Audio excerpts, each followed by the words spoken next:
Oui, donc mon nom est Éric Boulanger. En fait, je suis agent de recherche et de production de contenu pour le projet Dialogue. En fait, là, avant de véritablement débuter, là, je donnerai simplement quelques instructions. Donc, premièrement, on vous demanderait d'éteindre vos caméras et vos micros pendant les présentations pour éviter les problèmes de connexion. Donc, comme il va y avoir partage d'écran et tout, on ne voudrait surtout pas là, que ça se mette à laguer. Donc, vous pourrez bien sûr rallumer vos caméras et vos micros là, pendant les séances de discussion qui vont suivre les présentations. Donc, deuxièmement, je vous informe aussi que la matinée numérique est filmée, comme vous avez pu le constater.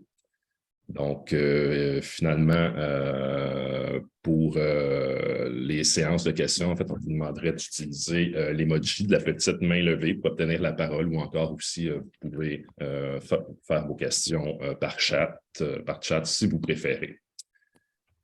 Donc, en fait, l'équipe de Dialogue est heureuse de vous retrouver aujourd'hui pour sa première matinée numérique. D'ailleurs, on est ravis de voir là, que vous y êtes en si grand nombre. Je salue les membres du réseau des CRC, les partenaires du groupe d'intérêt Arts Data, de même que les acteurs et actrices culturels du milieu culturel et numérique qui ont répondu à notre invitation et qui se joignent à nous là, pour cette matinée d'échange, parce que c'est véritablement là, dans l'optique d'instaurer un espace de réflexion et de discussion qu'on a pensé l'événement. Donc, il nous semblait là, nécessaire de réunir les experts, expertes en découvrabilité et les personnes aussi qui contribuent de loin ou de près là, au développement du craft de connaissances Arts Data pour entamer justement des réflexions qui pourront contribuer à son développement, mais aussi là, au développement d'écosystèmes des données des arts de la scène. Donc, cette matinée numérique se veut véritablement un lieu d'échange qui va nous permettre peut-être de sortir de notre zone de confort, de prendre un peu de recul et d'adopter d'autres perspectives sur nos pratiques, sur les stratégies d'acquisition de métadonnées d'événements, sur l'écosystème de données des arts de la scène ou encore là, sur les partenariats et la gouvernance des données ouvertes. En fait, il s'agit de voir comment on peut continuer à avancer en adoptant de meilleures pratiques ou du moins en affinant, en améliorant les stratégies, méthodes et outils là, qui sont déjà employés. Donc, je vais aller tout de suite avec peut-être la programmation là, de la matinée numérique. En fait, dans un premier temps, on aimerait réfléchir avec vous à la question des méthodes et des stratégies employées pour la contribution de données au graphe de connaissances. Non pas qu'on remette en question leur pertinence, mais simplement pour en observer là, les forces, mais aussi les limites. En fait, l'une des questions centrales qu'on va se poser ensemble, c'est est-ce que les stratégies, outils et méthodes développées sont adaptées aux besoins des organismes ou plus précisément de tous les organismes. Donc, il va s'agir de réfléchir, de voir ensemble s'il existe certaines solutions, certaines options qui pourraient éventuellement permettre de répondre là, aux besoins de tous et chacun.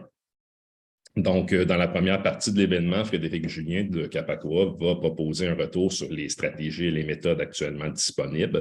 Par la suite, Émilie Frenette de Dialogue va présenter quelques observations sur l'utilisation des outils technologiques dans le cadre des travaux menés avec les contributeurs du projet Dialogue, ce qui va nous permettre justement de passer de la théorie, si vous voulez, à la pratique. Par la suite, là, on va prendre une courte pause de 5 minutes pour mieux aborder dans un deuxième temps les questions de partenariat et de gouvernance avec Lauriane Garce de Nord-Ouvert et Viet Cao de Synapsé. Ça va être une occasion pour nous là, de revenir sur les valeurs et principes qui sous-tendent la gouvernance de données ouvertes, des données ouvertes, mais aussi de vous présenter un peu les travaux qui sont effectués dans le cadre des recherches du comité de gouvernance de données de Dialogue. Donc, ça va nous permettre ensuite d'entamer une discussion puis de réfléchir au modèle de gouvernance et d'affaires qui pourrait assurer la viabilité et la pérennité du graphe de connaissances. Donc, chaque bloc de présentation va être suivi d'une discussion, je dirais à peu près d'une vingtaine de minutes, discussion lors desquelles là, vous êtes toutes et tous invités, bien sûr, là, à prendre la parole. Donc, sans plus attendre, je vais laisser la parole à nos deux premiers intervenants, donc Frédéric Julien, directeur recherche et développement chez Capacoa, et Émilie Frenette, agente de projet partenariat et soutien au milieu pour le projet Dialogue. Merci beaucoup, Eric.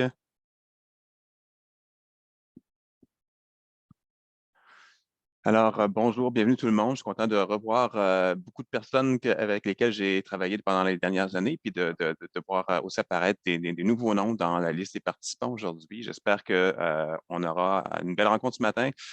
Moi, je veux vraiment lancer ça l'angle vraiment du dialogue, c'est le cas de le dire.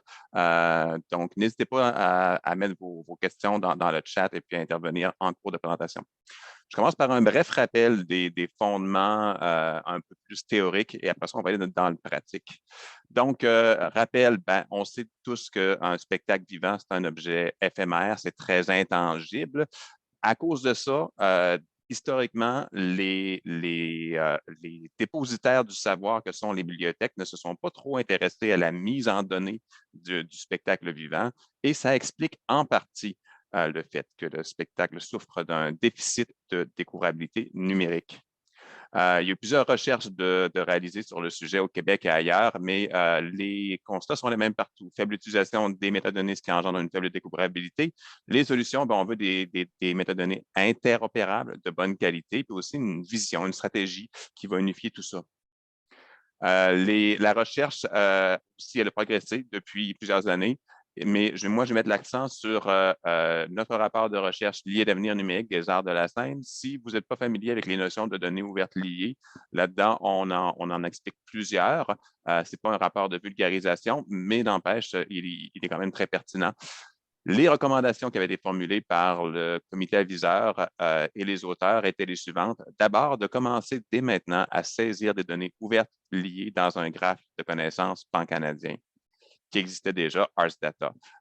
On a reconnu aussi que Wikidata était tout à fait complémentaire, qu'il ne fallait pas voir ça comme l'un ou l'autre, ils peuvent travailler ensemble. Bien entendu, pour aller de l'avant comme ça, il faut mettre en place des structures de gouvernance de données. Il faut continuer à essayer de toujours mieux comprendre les besoins des utilisateurs en matière de données. Plus on comprend les besoins, plus on est en mesure de développer des modèles interopérables qui vont répondre aux besoins de plusieurs usagers. Puis enfin, il faut à un moment donné arrêter d'en produire puis les utiliser, ces métadonnées-là, si bien que c'est la cinquième recommandation. Il faut aller vers une consommation de ces données-là dans des modèles opérationnels viables.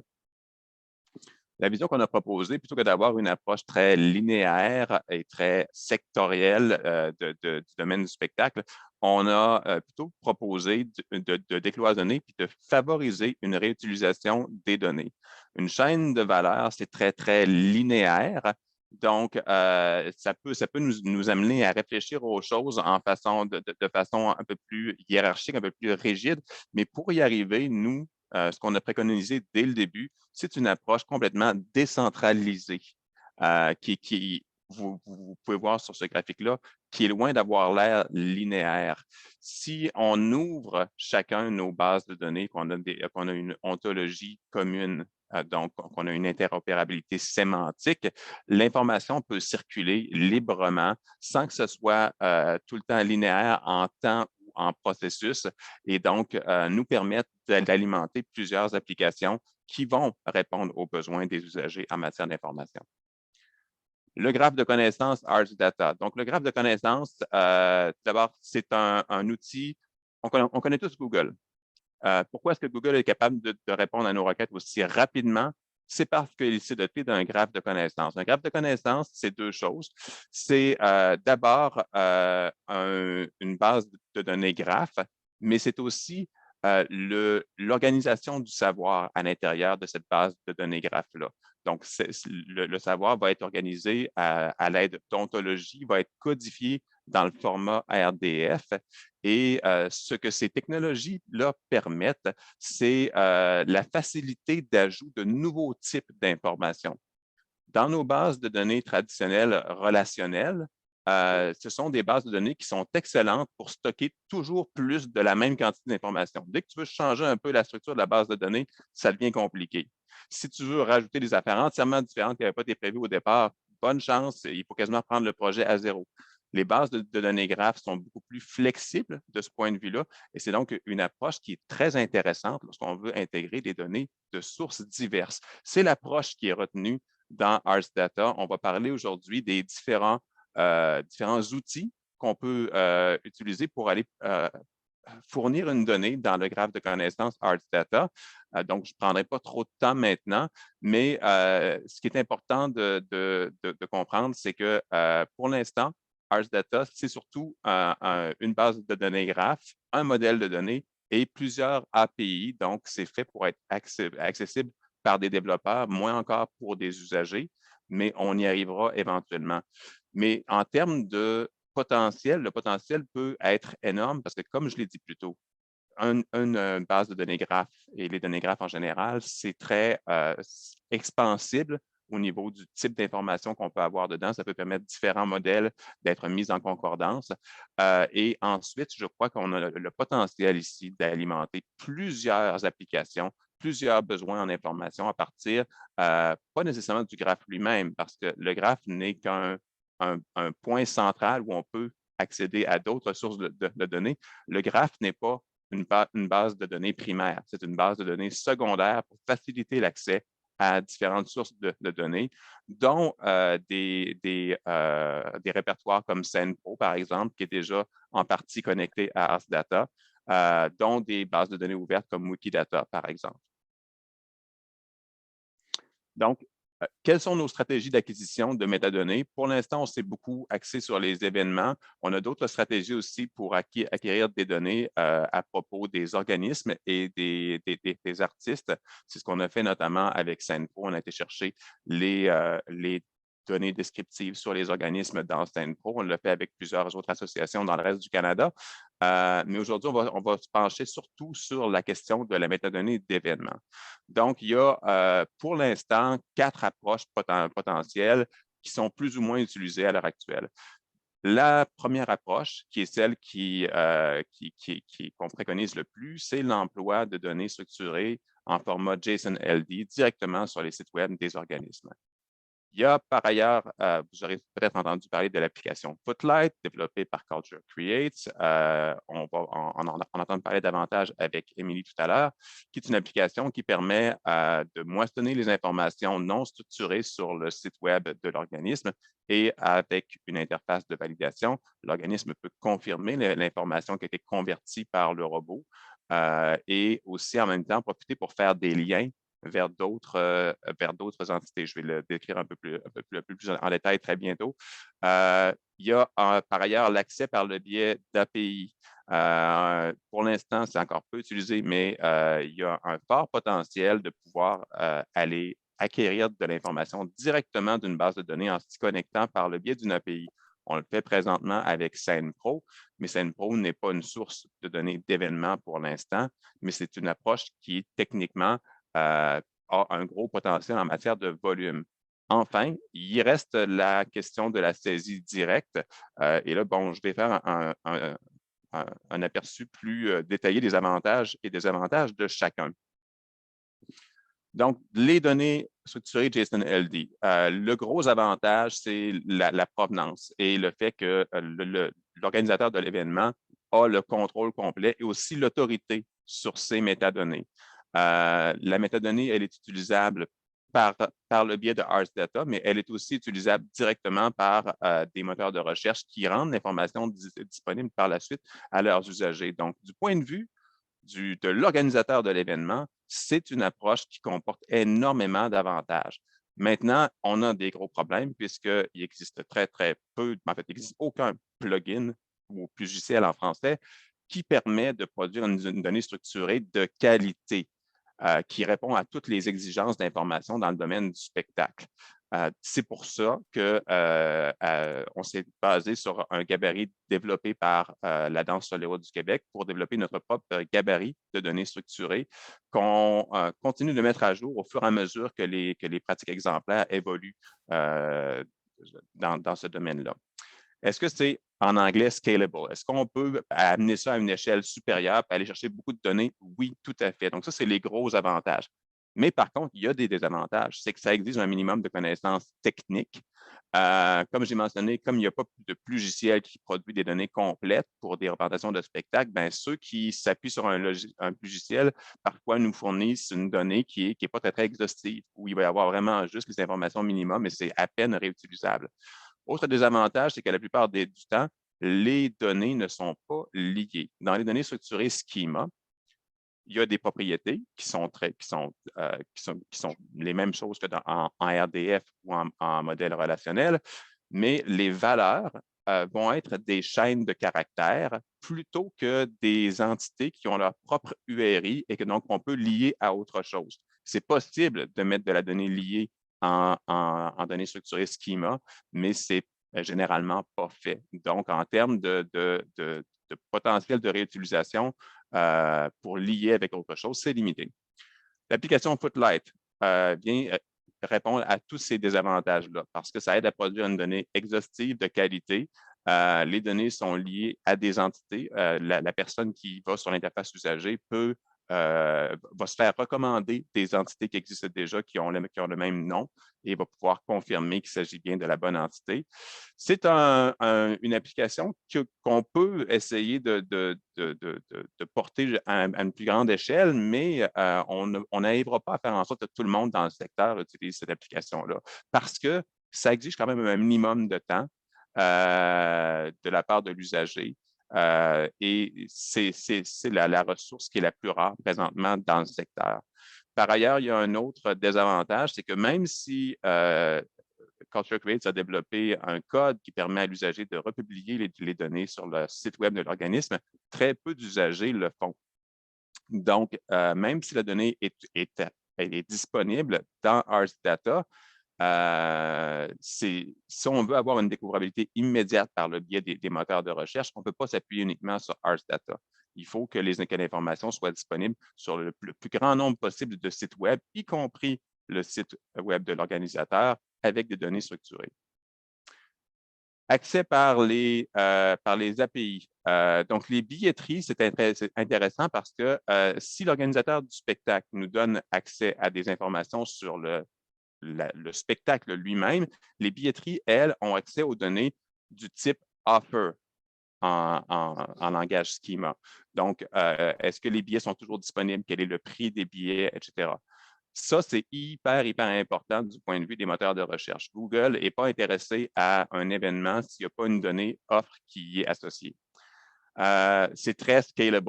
On peut avoir accès à une grande quantité de données. Mais là, il nous reste à voir, une fois qu'on aura fait ce lien-là, est-ce que les données telles qu'elles sont présentées dans les bases de données de billetterie vont nous permettre de désagréger comme il faut l'entité représentation et l'entité offre? On ne le sait pas encore, ça reste à voir. Ces données-là ne seront non plus probablement pas liées, mais encore, ça reste à voir. Le formulaire de saisie directe, il y en a déjà un qui est en développement avec Culture Outaouais. L'avantage, c'est simple. Il n'y a pas de connaissance technique qui est nécessaire.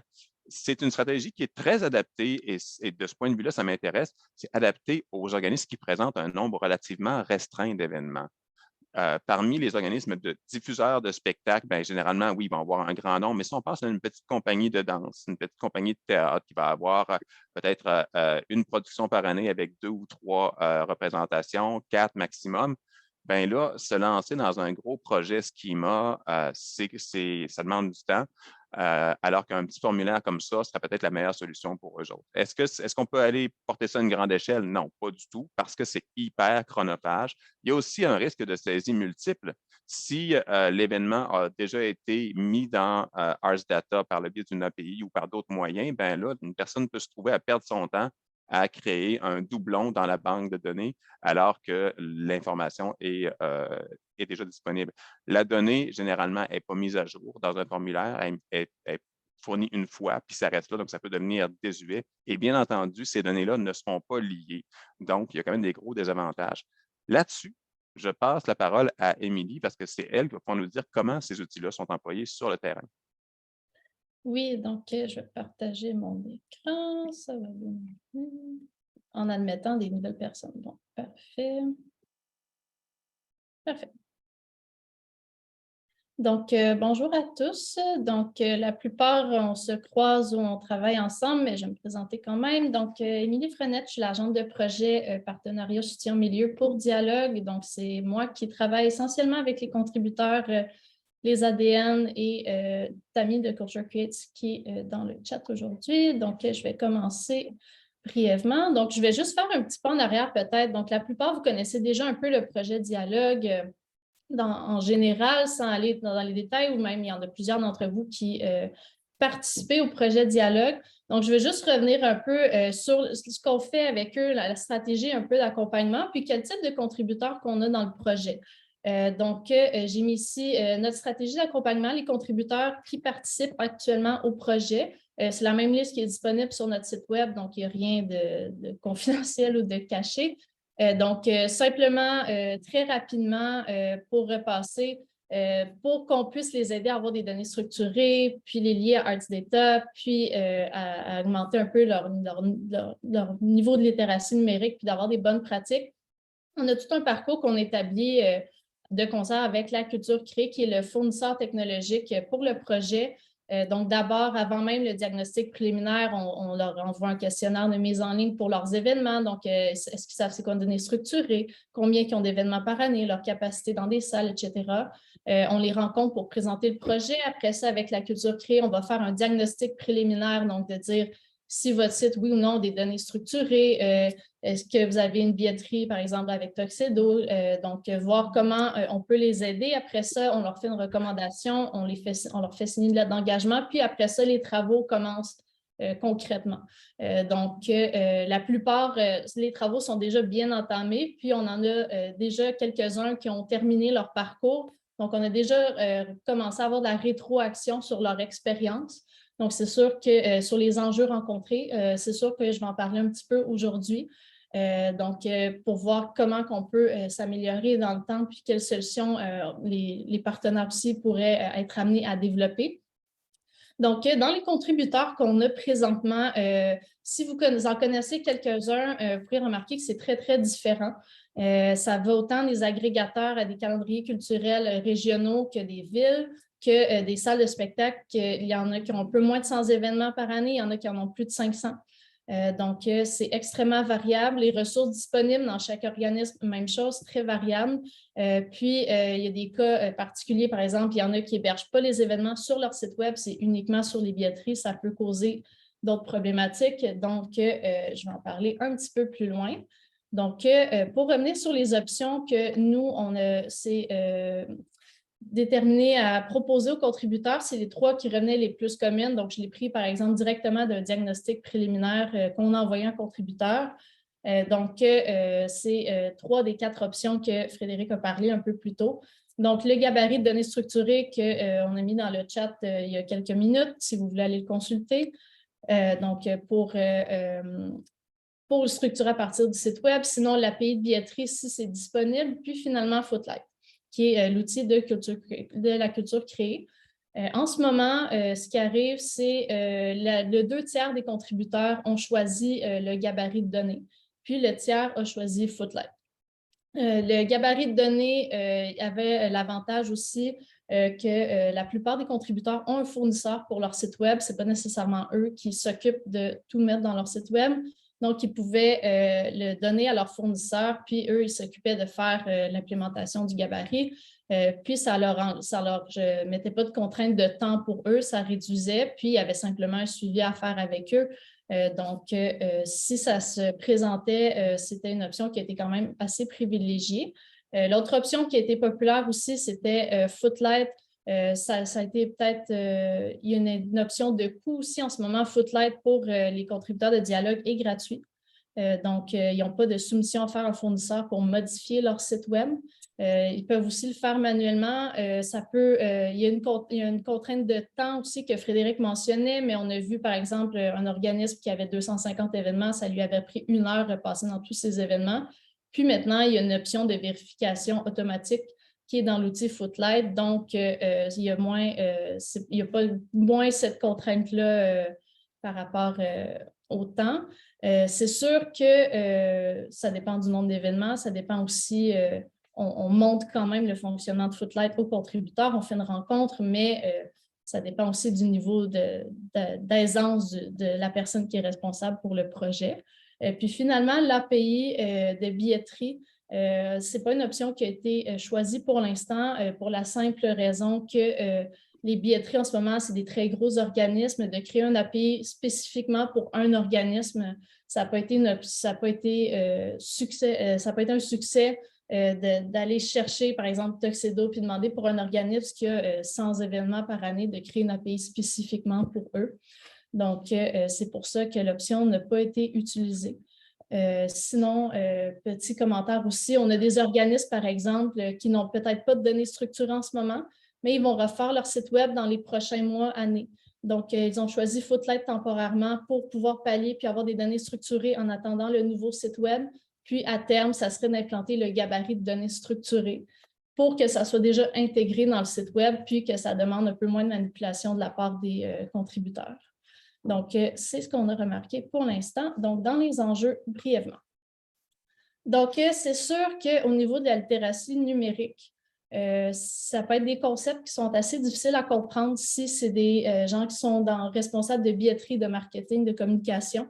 Il y a des experts sur le terrain, mais ce n'est pas nécessairement quelque chose qu'on apprend automatiquement, quand on commence à travailler pour un organisme des arts de la scène, il y avait, surtout au début du projet, il y avait moins de ressources disponibles qui sont courtes puis qui vulgarisent rapidement. Il y a plusieurs études disponibles, mais de s'imaginer qu'un responsable de billetterie va lire une étude pour une salle de spectacle, on est quand même réaliste.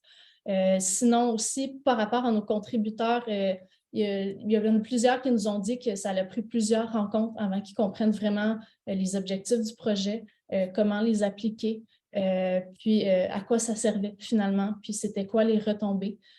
Donc, c'est sûr qu'entre-temps, entre le début du projet puis maintenant, il y a quand même quelques ressources qui ont été publiées sur le site web, puis les réseaux sociaux. Moi, je pense entre autres au boîte à outils d'Éric ou le glossaire des termes numériques, puis il y en a d'autres qui s'en viennent.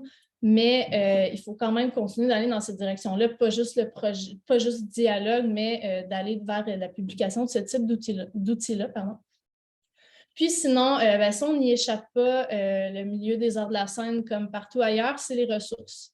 Donc, que ce soit un manque de ressources humaines en termes de pénurie de main-d'œuvre, il y en a qui ont perdu 3 personnes en cours de route. Donc, réapprendre le projet, ça peut être quand même difficile quand on s'approprie un nouveau poste, puis en plus de se réapproprier ce dossier-là. Puis aussi, des manques de ressources matérielles. Parfois, on a vu, on n'a pas eu beaucoup de désistements. Donc, il y avait 19 contributeurs. On visait environ 20 qui sont dans le projet, mais il y en a quand même 3 en cours de route qui sont désistés. Puis, une des raisons, c'était le manque de ressources matérielles. Donc, même si c'était, donc, même si il y avait un intérêt puis une motivation, des fois, le manque de personnel ou de ressources à mettre dans le projet les ont freinés. Donc, il y a eu des restructurations. Sinon aussi, c'est ça, s'il manque de personnel, il faut prioriser la vente de billets versus de s'impliquer à un projet qui est peut-être moins dans l'urgence par rapport à la rentabilité de l'organisme. Donc, c'est déjà arrivé. Donc, aussi, un point qui rejoint quand même ce qu'on parle aujourd'hui, c'est la compréhension des bénéfices à long terme. Donc, je disais que ça pouvait être difficile au début de comprendre les concepts du projet puis les objectifs. Donc, non seulement il y a ça, mais c'est l'enjeu d'appliquer les concepts puis le partage des données pour que les contributeurs puissent voir le bénéfice de manière concrète. Donc, ils veulent aider à améliorer la découvrabilité des arts de la scène, ils veulent au niveau pour leur région, au niveau québécois, mais ils veulent comprendre au final le temps qu'ils ont passé sur le projet, puis les ressources vont leur apporter directement. Donc, par exemple, une solution que nous, on peut pallier un peu à ça, mais à long terme à voir, mais on a des indicateurs de rendement qu'on développe avec Gradient actuellement. Donc, que ce soit des indicateurs de maturité numérique, donc juste pour voir, par exemple, avec la rencontre de fin de parcours, on a un questionnaire, comment ça s'est passé, d'avoir de la rétroaction, si les rencontres étaient pertinentes. Mais surtout, on est en train de développer un indice de découvrabilité pour évaluer l'impact d'avoir des données structurées. Donc, avant d'avoir les données structurées, après les résultats qu'on peut mesurer. Donc, ça, c'est un complément qui peut être envisagé avec l'accompagnement du projet. Parce qu'après, les contributeurs peuvent soumettre ça à leur direction, peuvent justifier l'implication du projet, puis leur motivation. Sinon, c'est ça, les contributeurs sont motivés à s'impliquer, c'est juste qu'ils veulent voir qu'est-ce que ça donne à terme. Puis des fois, c'est ça, ils sont très pro-mission, découvrabilité, puis tout ça, mais au final, pourquoi on s'implique? C'est un peu la question. Sinon, des enjeux rencontrés quand on a fait les diagnostics préliminaires, j'en parlais un peu tantôt, c'est arrivé à une ou deux reprises. Des fois, les événements n'étaient pas hébergés sur leur site web, étaient hébergés uniquement sur le site de la billetterie. Donc, ce que ça amène, c'est qu'ils n'ont pas le contrôle de leurs données événementielles parce qu'ils ne sont pas publiés sur leur site web. Donc, il faut qu'ils passent par un tiers. Non seulement, des fois, il faut qu'ils passent par un fournisseur de données, mais par exemple, si tous leurs événements sont sur Tuxedo, puis ils n'ont pas les moyens de les héberger sur les sites web de toute manière ou s'en occuper, il faut toujours passer par un contact qu'ils ont à Tuxedo pour qu'ils ouvrent puis qu'ils puissent structurer les données. Donc, pour les organismes de petite taille, ça peut être quand même un enjeu. Puis, on en a entendu parler aussi. Dans certaines régions, les billetteries centralisées, c'est une pratique beaucoup plus courante que d'avoir tout sur leur site web. Donc, il y a quand même cet enjeu-là qui va être avec les API à penser dans le temps. Puis finalement, la taille des organismes, on en a un peu parlé avec le formulaire que Frédéric mentionnait un peu plus tôt. Mais les micro-organismes, des fois, ne ressentent pas toujours le besoin d'avoir des données structurées. On a eu un cas, par exemple, que 75% de ses ventes se faisaient grâce au publipostage dans la ville. Donc, pour lui, pourquoi avoir des données structurées autres que le rayonnement régional, puis il était seulement 2 dans leur équipe. Donc, pour eux, c'est oui, on veut le rayonnement, mais qu'est-ce que ça nous donne en ce moment? Bien, on disait, ben moi, ça me donne pas de plus-value en ce moment. Donc, pourquoi j'irais j'utiliserais le temps que je n'ai pas parce qu'on est juste 2 à faire des données structurées. Donc, il y a cet enjeu-là va être à discuter à plus long terme aussi parce que il y a quand même plusieurs organismes de très petite taille qui ont une très petite équipe, qui ont un public vraiment centralisé, soit dans une ville ou une région. Donc, ça va être un défi peut-être à voir pour la suite. Puis finalement, par rapport à Arts Data, il y avait quand même d'expliquer les avantages pour les contributeurs d'avoir leurs données sur Arts Data, que ça soit partagé, que ça soit mutualisé. Vers la fin de la contribution au projet, ils comprennent quand même le rayonnement que ça peut avoir, mais c'est sûr qu'au début, en leur présentant tous les outils, tous les concepts, ça ne peut pas être la première chose qui leur vient en tête. Donc, ça fait quand même le tour pour moi. Donc, je te relaisserai l'écran, Frédéric, si ça peut arrêter de partager mon écran. Et voilà. Merci, Émilie. Plutôt que de repartager mon écran, j'ai mis le lien dans le chat parce que j'ai mis plusieurs questions à explorer pour nous en tant que collectif qui essayons d'opérer un changement. Mais avant d'aller dans ces questions-là, juste quand même un commentaire. Oui, on dit que les ressources, il y a relativement peu de ressources et que les gens sont encore au tout début de leur littératie numérique. Mais ma foi du Saint-Bon-Dieu, ça fait quand même 5-6 ans qu'on remarque que ce sont tout le temps des revendeurs de billets qui apparaissent en priorité dans les résultats de moteurs de recherche.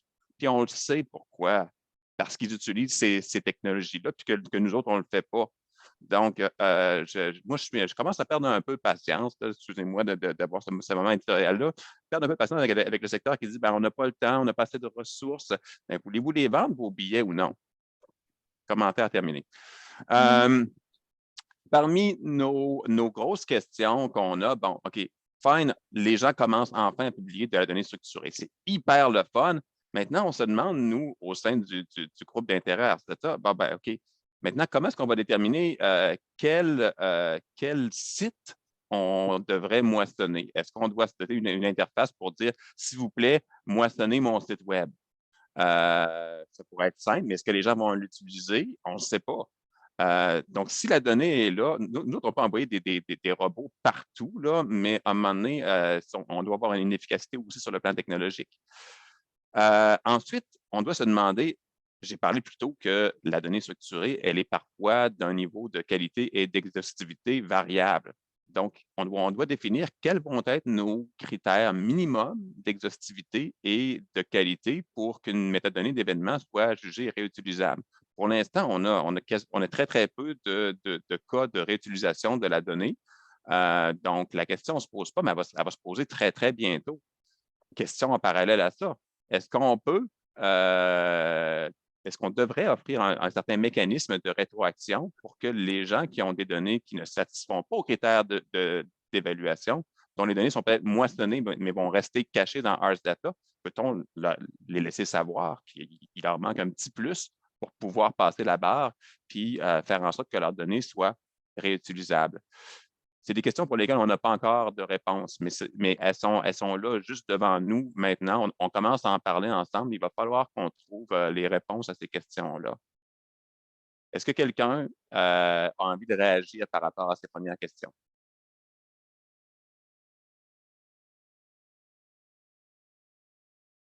Sinon, ben, je continue. Oh, on a un commentaire? Excuse-moi, je vais sortir d'ici pour aller lire les commentaires.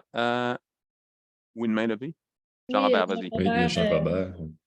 Oui, merci pour cette mise à jour là, sur le projet Dialogue. Ça fait du bien d'entendre parler de vous. C'est sûr que là, quand j'ai posé la question quel était le gabarit que vous utilisiez, puis en fait, c'est un gabarit que j'avais déjà vu, mais je présumais peut-être qu'il avait évolué ou qu'il avait changé, je ne sais pas, avec le temps, là, parce que comme tu le dis, Frédéric, ça fait un bout de temps quand même qu'il y a des efforts qui sont investis dans toutes ces initiatives transversales-là. Là, les questions que je continue à me poser là, à ce stade-ci, c'est que je vois que le gabarit est très axé événement et très axé production de calendrier ou en fait promotion d'offres. Puis là, quand tu parles de réutilisation, pour moi, il y a comme une espèce de contradiction là, ici. C'est que si on veut faire de la réutilisation, il faut quand même qu'on ait de la donnée enrichie qui soit utile à long terme. Sinon, si c'est juste pour générer des calendriers, ben, on est sur du court terme. Ouais. Puis ça m'amène à poser la question de, ultimement, là, puisque la réflexion a dû évoluer, c'est quoi la finalité de produire le graphe de connaissances Ars Data? Est-ce que c'est alimenter des calendriers ou ça va au-delà de ça? Ce serait ça ma première question. Ça doit aller bien au-delà de ça. Le potentiel d'une donnée ouverte, il est quasi infini. Mais ce potentiel-là, il est réalisé seulement qu'une fois que la donnée elle est effectivement utilisée. Ton commentaire sur la profondeur de nos données puis leur valeur utilisée uniquement en tant qu'événement est hyper pertinent de mon point de vue. Moi, depuis le début de l'initiative Un avenir numérique lié, je mets de l'avant une approche d'écosystème où je souhaite que la métadonnée soit créée puis réutilisée à chaque étape de la chaîne de valeur du spectacle. C'est pour cette raison que Capacua a travaillé notamment avec le Conseil québécois du théâtre, avec le Regroupement québécois de la danse, pour aller extraire leur répertoire de membres, le convertir en données, le saisir dans Ars Data et le mettre éventuellement dans Wikidata. On a fait la même chose avec le bottin UDA. On n'a pas pu faire ça avec la PASC au niveau des concepteurs parce que leur catalogue, leur bottin avait trop de lacunes en termes d'exhaustivité de la donnée puis autres trucs techniques. Mais donc, on dispose maintenant d'une quantité impressionnante de données sur ce qu'on appelle les entités nommées du secteur. Donc, toute entité individuelle qui fait partie d'un groupe d'entités, artistes, organismes, lieux. Moi, j'espère que la prochaine étape sera pour les entités qui sont des productrices de spectacles, comme les compagnies de théâtre et de danse, qu'elles vont utiliser ces données-là pour commencer à décrire leur production sous forme de données ouvertes liées. On a fait une série d'ateliers Wikidata et en avril, le dernier de la saison, portait justement sur la création de données ouvertes liées sur les productions. Le taux de participation n'a pas été à la hauteur de ce que j'espérais et j'ai pas eu aucun retour à l'effet qu'il y a une compagnie qui a commencé à vraiment intégrer ça. Ça s'est peut-être produit, là, mais il ne semble pas que ça devienne une pratique courante. Je crois que ça devrait l'être de la même façon qu'on cherche à archiver tous les contenus par rapport à une production. Ben, si on veut rendre ces contenus-là trouvables dans l'avenir, peut-être qu'on devrait y associer des métadonnées descriptives. Même chose avec Wikimedia Commons pour les images. Une image libre de droit à laquelle on peut associer tous les crédits d'attribution de tous les concepteurs sous forme de données, ça peut répondre à tellement de cas d'usage. Mais là, on a un gros changement de paradigme à opérer parce que présentement, l'image, c'est un contenu sur lequel chaque compagnie veut exercer un grand contrôle. Les agents d'artistes aussi veulent aussi exercer un gros contrôle sur l'image de leur artiste. Il y a un changement de paradigme à effectuer pour saisir cette occasion-là de découvrabilité. Donc, je pense que Ars Data, ce n'est vraiment pas uniquement à propos des événements. Par contre, c'est là qu'on veut aller. Pourquoi? Parce que là, c'est là que ça fait mal. Présentement, il y a des gens qui programment des spectacles qui n'arrivent pas à les vendre. Ben, on va là où ça fait mal parce qu'on espère que les gens auront peut-être plus de réceptivité si on arrive avec un petit sirop Lambert pour eux autres. Donc, favoriser la découvrabilité des offres calendrier là, au moment où on se parle. C'est essayer de faire remonter ça au-delà des revendeurs. Puis tu me dis que vous nous dites que donc il y aurait eu déjà du travail de moissonnage des catalogues de l'UDA, de DSR et puis du CQT. Est-ce que c'est effectif? Puis on peut-tu déjà aller moissonner ça en requête dans le graphe? En requête dans le graphe et en requête dans Wikidata, parce qu'on s'en va aussi pousser ces informations-là dans Wikidata, et ça peut être enrichi dans Wikidata. Alors qu'on ne peut pas saisir une donnée directement dans le graphe pour l'instant manuellement, c'est techniquement possible, mais bon, il n'y a pas d'interface pour le faire. Dans Wikidata, c'est possible d'enrichir. Je vais aller chercher un petit widget qui va vous donner l'inventaire de tous les jeux de données d'entités nommées qu'on a extrait, transformé et chargé dans Ars Data et dans Wikidata. Ça ne sera pas long. Merci. Donc, il y avait Tamili qui nous a écrit dans le chat juste une pensée, les systèmes sont forgés par l'utilisation réelle. Un système complexe qui fonctionne s'avère invariablement avoir évolué à partir d'un système simple qui fonctionnait. La proposition inverse semble également être vraie. Un système complexe conçu à partir de rien ne fonctionne jamais et ne peut pas être fait pour fonctionner. Il faut repartir de zéro en commençant par un système simple qui fonctionne. Commencer par un calendrier n'est peut-être pas une mauvaise idée, écrit-elle.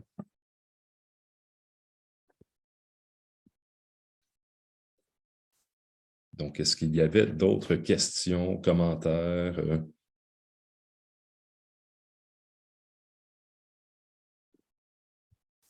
Frédéric, est-ce que... Oh, non. Je vais poursuivre. On a une question d'Annie, puis moi, pendant ce temps-là, je vais charger le widget parce que ça prend une minute pour sortir ces données. Vas-y, Annie. En fait, ce n'est pas une question, c'est un commentaire. Je suis troublée de voir votre enjeu concernant les billetteries. Je veux juste dire que dans nos accompagnements, parce que je sais qu'il y a plusieurs personnes ici qui accompagnent des organisations, on le vit durement. On fait des autodiagnostics de maturité numérique, on les accompagne dans les choix stratégiques. Cela étant dit, c'est super bien vulgarisé ce que vous avez fait aujourd'hui. Je vous confirme que souvent, les gens que j'accompagne sont justement dans le 2 tiers que vous avez mentionné d'utilisation de gabarit plutôt que d'aller vers des Ars Data. C'est peut-être une question qu'on a une perception qu'on va vers Ars Data quand il y a un programme de financement, mais quand on veut faire une refonte de site web, on a tendance à aller plus facilement vers le plugin. Mais on n'a pas de pogne sur les billetteries, puis je me demandais juste s'il y avait... Est-ce que ça faisait partie de vos champs d'intervention en sachant que c'est des entreprises privées, autonomes, ils font partie de l'écosystème, mais ils n'en font pas partie. Dès qu'on arrive avec une billetterie, on est comme démunis. Puis souvent, moi, l'impact que j'ai, c'est la billetterie Tuxedo, pour ne pas la nommer, n'est pas le client, le fournisseur direct d'une compagnie de théâtre qui est dans une municipalité. Fait que on n'a pas de pogne, on ne peut pas les appeler directement parce que le client de Tuxedo, c'est la municipalité qui gère la salle de spectacle. Fait qu'on est comme pris avec ça, puis on a beau identifier, on n'a pas de pogne, puis on n'a pas de solution, puis de recommandations à amener à nos théâtres, entre autres, par exemple. Fait que je ne sais pas, est-ce que vous leur avez parlé? Ben, pas eux particulièrement, mais est-ce que les billetteries pourraient faire partie de l'adéquation? Fait que c'est ça mon commentaire. Émilie? Oui, je peux peut-être. C'est un bon point que tu amènes parce que c'est ça, je pense qu'on n'est pas les seuls à rencontrer cette problématique. C'est sûr que nous, Dialogue, on siège sur le comité de la mesure 111 des arts de la scène, dont Tuxedo fait partie. Il y a un représentant. Puis, c'est plus sur des projets d'ontologie, c'est sûr que ça les implique plus par la suite, là, mais je pense que ça va prendre justement pas juste un projet, ça va prendre plusieurs initiatives pour aller vers, parce que plus l'organisme est de grande taille, plus c'est difficile à faire bouger. On pense par exemple à des villes qui sont impliquées dans des projets, ça peut être très, très long vers quelque chose bouge par 1 centimètre. Là. Donc, je pense que c'est un peu la même problématique avec des acteurs comme Tuxedo qui n'ont pas des monopoles, mais qui prennent une très grande place. Donc, je pense que ça va prendre peut-être plus un mouvement concerté que un seul projet. Mais je pense que oui, ça va être quelque chose qu'il va falloir vraiment penser parce que nous, on en a justement qui sont en région éloignée.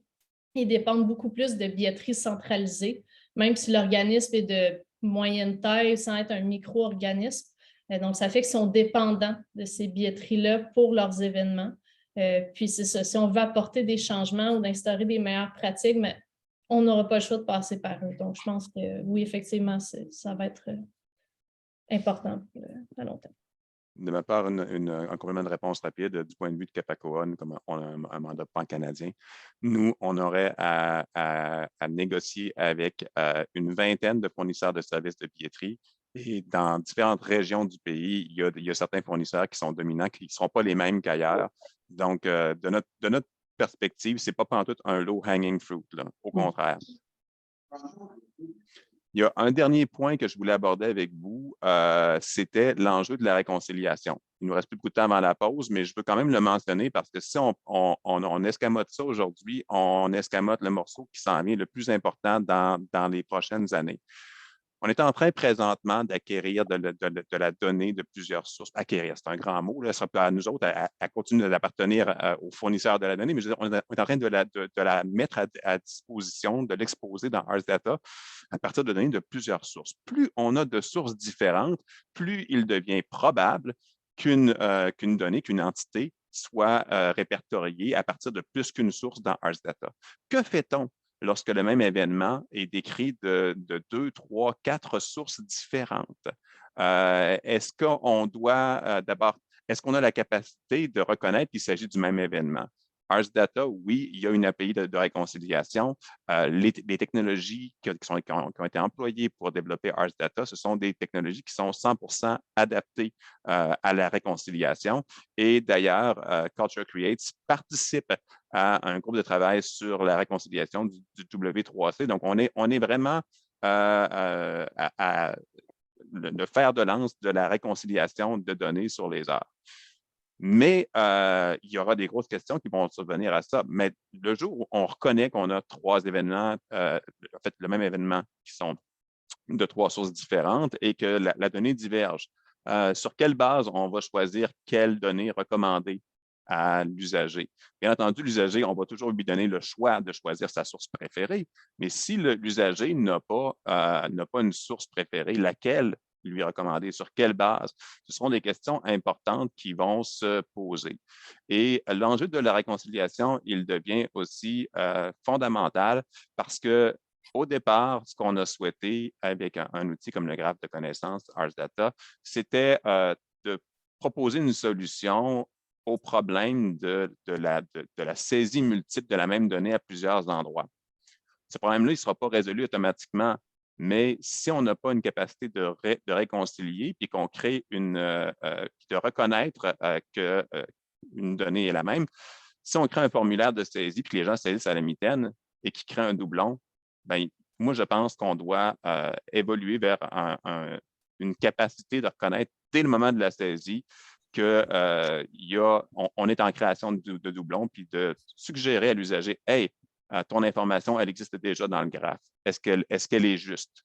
À mon avis, à moi, c'est la prochaine capacité qu'on doit développer puis offrir au secteur pour vraiment pleinement réaliser le potentiel d'un outil comme le graphe de connaissances. Donc, c'est pas une question que je vous pose, c'est plus un point de vue en tant qu'observateur. Je pense qu'on s'en vient très rapidement dans ce genre de situation-là, puis ça va être des beaux problèmes à régler. Donc, on aurait peut-être le temps pour une dernière question là, avant de prendre la pause. Il y a Jean-Robert Bisaillon dans le chat. Quel est le groupe de réconciliation W3C? Cet enjeu crucial, peut-être? Je vais tâcher de trouver un hyperlien pour ça, ou peut-être que Tammy peut demander à Grégory. Moi, je sais que j'ai ça quelque part, là, mais je saurais pas où chercher pour trouver le lien vers ce groupe. J'ai vu ça dans le rapport annuel de l'IANL, peut-être.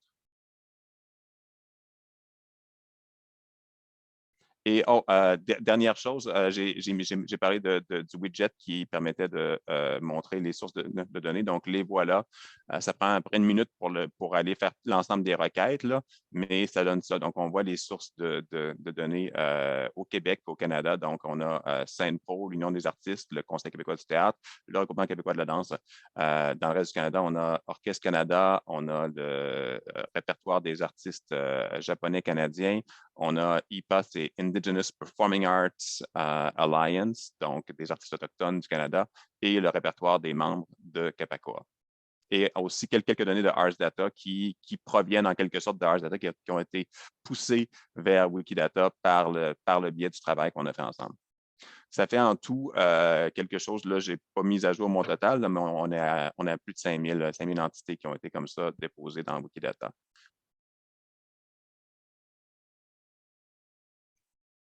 D'accord. Mais, merci Frédéric, merci Émilie là, pour ces interventions là, qui ont suscité des questions, somme toute intéressantes, et qui ont amené aussi des pistes de réflexion je sais, sur lesquelles il va falloir continuer à travailler. Ça nous donnera peut-être l'occasion d'organiser une deuxième matinée numérique. Mais bon, le temps file, on a pris un peu de retard, donc je propose qu'on prenne la pause immédiatement. On va prendre un 5 minutes, puis on va revenir avec le deuxième bloc tout à l'heure.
Alors, si vous le voulez bien, on va reprendre.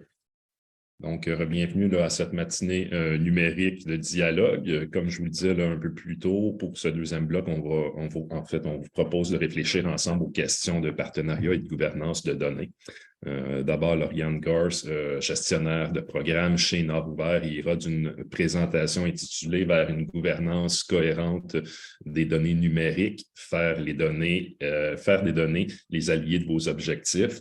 Ensuite, Viet Cao, un directeur innovation et analytique de données chez Synapsé, qui agit aussi là, comme expert consultant pour le comité de gouvernance de données de dialogue, va nous parler du travail du comité. Donc, je vais céder la parole à Lauriane. Oui, bonjour à toutes et à tous. Je travaille à Nord-Ouvert depuis un peu plus de 2 ans sur des questions de gouvernance de données. Alors, je suis très contente d'être là et puis on a notamment collaboré avec Capacoa et Synapsé. Donc c'est toujours un plaisir de revoir des têtes familières. Alors, je vais partager mon écran. Je ne sais pas si j'ai... Ah ouais, super, j'ai le droit. OK. Alors, est-ce que vous voyez bien un grand écran? Oui, très bien, merci. Ok, super. Je pense que je ne verrai pas le chat, donc s'il y a des questions ou quoi, n'hésitez pas à m'interpeller, sinon on aura le temps après les présentations. D'accord. Super, merci. Donc, la gouvernance des données, c'est quoi?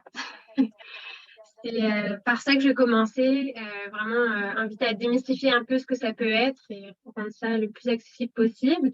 Et en même temps, vous introduire un peu les concepts clés parce qu'avec ça, souvent, on a des meilleures discussions qui s'en suivent. Je vais faire, en fait, je vous invite à un survol avec moi. Je vous embarque, un survol rapide de principes aussi. Ce n'est pas les inspirations qui manquent. Alors, je vais aller vite, c'est normal, hein, mais comme ça, je vais stimuler de plein d'exemples. Et puis, pareil pour des partenariats de données.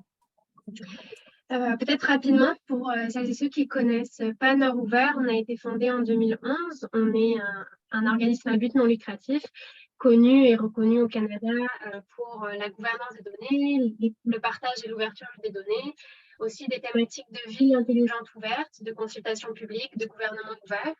On se dote vraiment de la mission de stimuler la recherche et la co-création, de renforcer les capacités, on a parlé de littératie numérique, et de collaborer en réseau. On n'est pas les seuls à faire des choses intéressantes, donc travaillons ensemble. Et notre vision, c'est vraiment d'une utilisation responsable et efficace des données et des technologies au service des communautés de transparence responsables et inclusives. Aussi, quelque chose d'important, c'est que on avance beaucoup, on évolue, donc on travaille sur la gouvernance des données depuis plus de 5 ans maintenant. Et notre vision a évolué et grandi, donc on est toujours preneur aussi de retour et de continuer à comprendre les prochaines questions et les enjeux concrets. Alors, la gouvernance des données, où est-ce qu'on en est aujourd'hui? Pour dédramatiser un peu la conversation, j'aime bien rappeler qu'au début, les voitures, c'était pas très sécuritaire. On a inventé les essuie-glaces seulement en 1910, les tests de choc pour voir si les voitures, comment les voitures, quand les voitures étaient impactées par des accidents, des chocs, seulement en 1930, des clignotants des ceintures de sécurité en 1950, le airbag, coussin de sécurité gonflable seulement en 1980. Donc des choses qu'on prend pour acquises maintenant, qui sont normales et standards, ont été inventées, ont pris du temps à être déployées à large échelle. Donc c'est un peu comme ça qu'on voit la gouvernance des données. Et je pense qu'on est encore au début, quand on parle à plusieurs types d'institutions, des gouvernements locaux, des compagnies privées, des organismes à but non lucratif aussi avec lesquels on travaille régulièrement. Voilà, on en est collectivement à nos débuts. Alors, je vous invite, est-ce que vous voulez participer de ces efforts collectifs pour s'assurer que la gouvernance des données soit plus claire, responsable et collaborative? Alors, bon, avant ça, peut-être avant d'embarquer, qu'est-ce que c'est? Non, il est rappelé que les données sont construites. À ce que je sache, elles n'existent pas telles quelles dans le monde extérieur. Donc, c'est des humains, des machines qui ont eu l'intention de dire quelque chose d'un phénomène, de documenter ces phénomènes et de les stocker quelque part, d'en faire quelque chose, de les analyser. Et peut-être aussi, en plus de rappeler que ces données sont construites, elles ont une valeur potentielle seulement.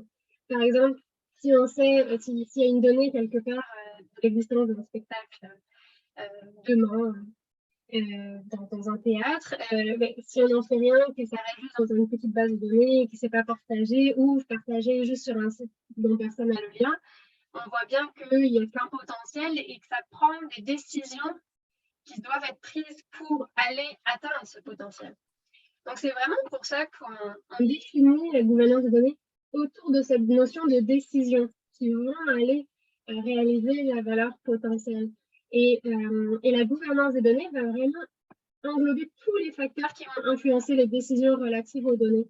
Donc, ça ne peut être pas que la gouvernance organisationnelle qui peut avoir parfois un tel rôle et responsabilité, mais vraiment plus large, des notions de culture, de principes éthiques. Voilà, c'est assez large et c'est centré autour des décisions. Voilà. Excuse-moi, Lauriane, semble avoir un petit problème de son de ton côté. On t'entend, mais le son est variable. Donc, je ne sais pas si... OK. Est-ce que vous me donnez 2 minutes, je vais chercher des écouteurs? Sinon, je n'ai pas d'autres options. OK, d'accord. Oui. OK, excusez, je reviens. Merci.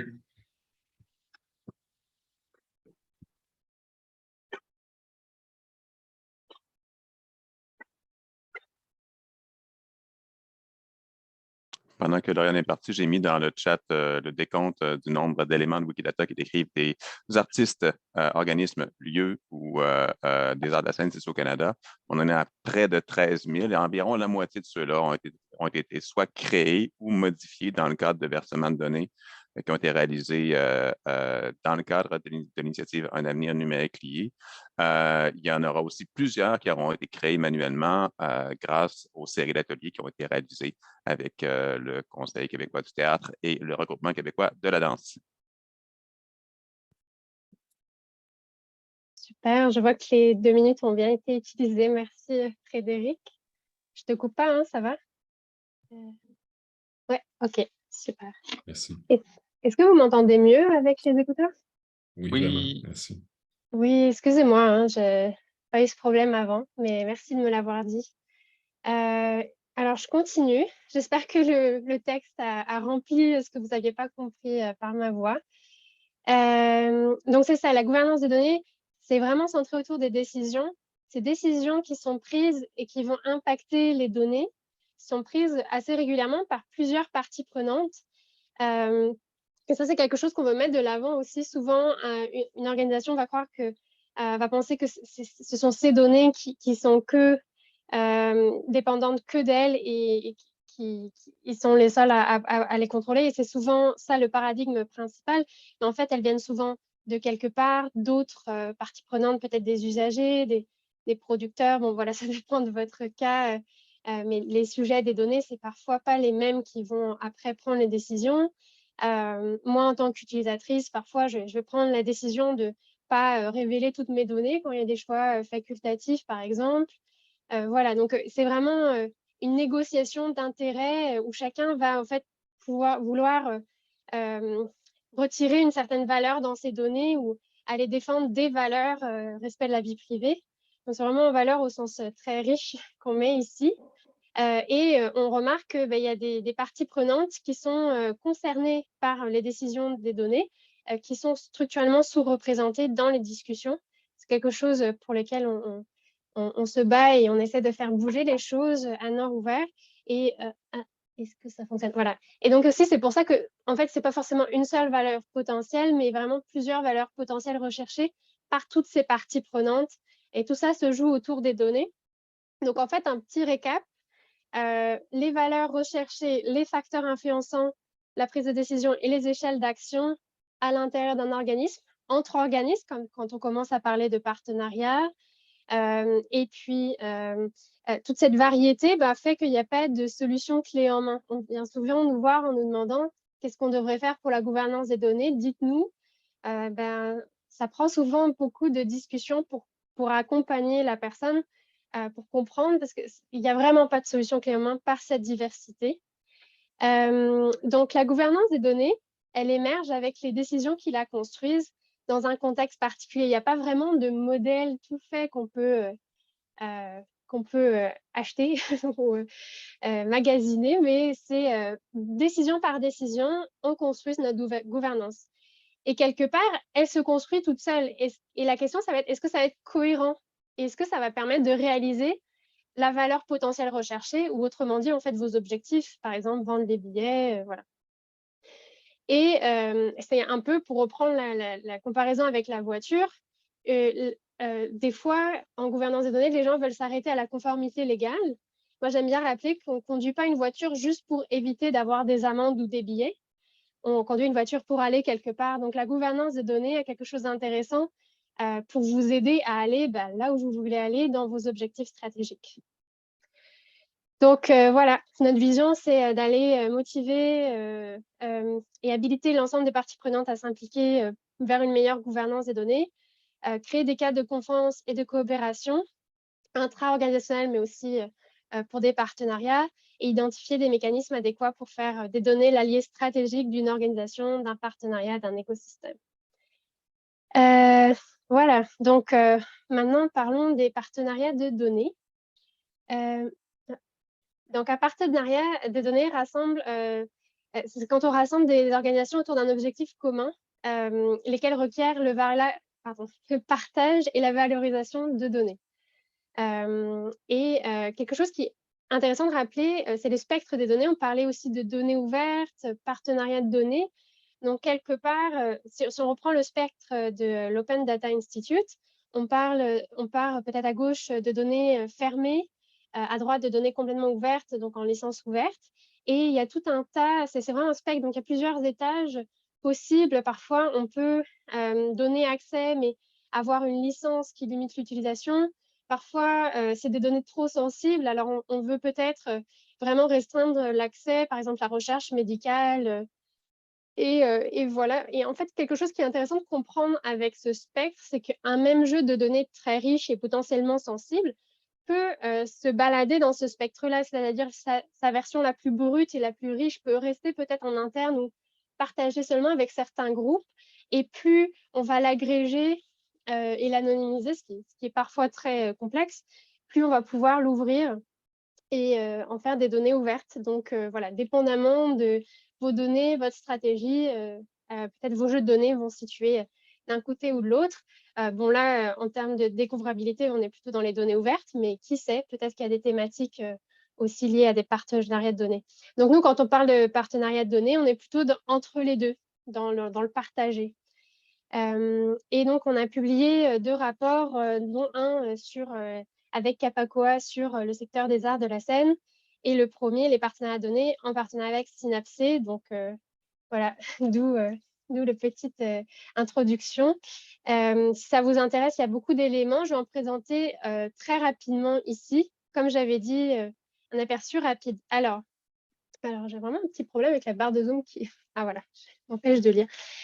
Donc, les principes règles, ce sont des règles de haut niveau ou des normes idéales convenues qui façonnent la conception d'une organisation ou des structures et processus d'un groupe.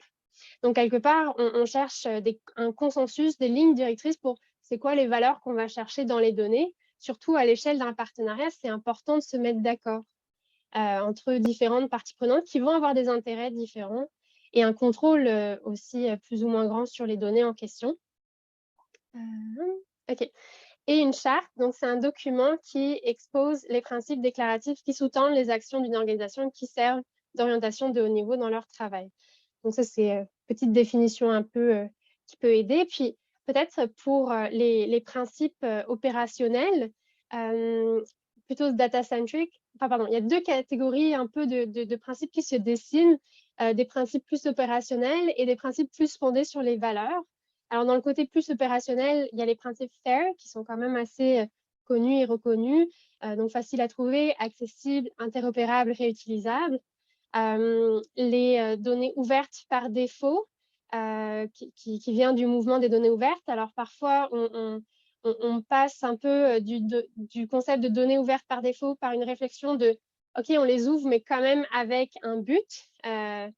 With purpose en anglais, il y a eu un petit changement dans le mouvement des données ouvertes pour aller réfléchir à c'est quoi ce but. Donc peut-être c'est un peu les questions, peut-être au-delà des calendriers, est-ce qu'on a un autre but? Est-ce que le calendrier, ça nous convient? Et puis par rapport aux principes fondés sur les valeurs, j'en ai vraiment nommé quelques-uns ici, développement inclusif et innovation, propriété, contrôle, accès et possession, qui est la propriété du Centre de gouvernance de l'information des Premières Nations, qui est vraiment très spécifique et chaque Première Nation va aller définir ce que chacun des principes veut dire. Avantage collectif, autorité en matière de contrôle, responsabilité et éthique. C'est un autre jeu de principes dans un contexte de données autochtones, CARE, plus international. Donc voilà, c'est un aperçu rapide que je vous avais prévenu. Dans le partenariat des données numériques, on a aussi mis de l'avant 3 principes qui nous semblent importants pour que des partenariats de données ne soient pas juste un partenariat de données numériques, mais qu'ils aillent vraiment vers l'intérêt du public. Donc, se dire une notion de responsabilité pour valoriser les données de manière responsable et éthique, pour limiter les préjudices imprévus lors de l'utilisation des données. Les impacts que peuvent avoir des partenariats de données peuvent être vraiment très réels pour la vie des gens et de certaines organisations. Il y a aussi une notion d'efficacité. Est-ce qu'on peut avoir des coûts et un temps efficace pour partager les données? Et une notion d'imputabilité, évaluer en continu la conformité et l'impact pour la transparence et l'engagement du public. Donc, qu'en est-il de la mise en œuvre de ces 3 principes? Donc, voici quelques exemples. Vous trouverez vraiment les détails dans le rapport. Déclaration de principe, on peut faire des chartes par rapport à la responsabilité, travailler sur le consentement, des options de recours, l'évaluation des risques, qui peut être parfois assez complexe, parfois très simple, et on peut aller de plus en plus large à plus en plus détaillé. Dans l'efficacité, c'est là où des notions de qualité de données, d'interopérabilité, d'aller comprendre aussi le cycle de vie des données, des métadonnées, et l'accessibilité, la gestion des accès peut rentrer en compte. Dans l'imputabilité, d'avoir une répartition claire des responsabilités, du contrôle de la conformité et de pouvoir remettre en question les décisions et en tout cas au moins de pouvoir les documenter et de pouvoir y revenir si après, en aval, il y a des enjeux qui ont été soulevés. Alors, nous, on travaille notamment avec Montréal en commun. Donc, c'est 16 projets de villes intelligentes financés par le fédéral via la ville de Montréal. Je vais très vite. Mais la ville de Montréal a lancé une charte en octobre 2020 avec 13 principes qui nous semblent vraiment satisfaisants pour couvrir l'ensemble des enjeux éthiques actuels assez larges. Alors, ils vous concernent peut-être pas tous à 100%, dépendamment de vos données. Donc, vous les voyez à gauche.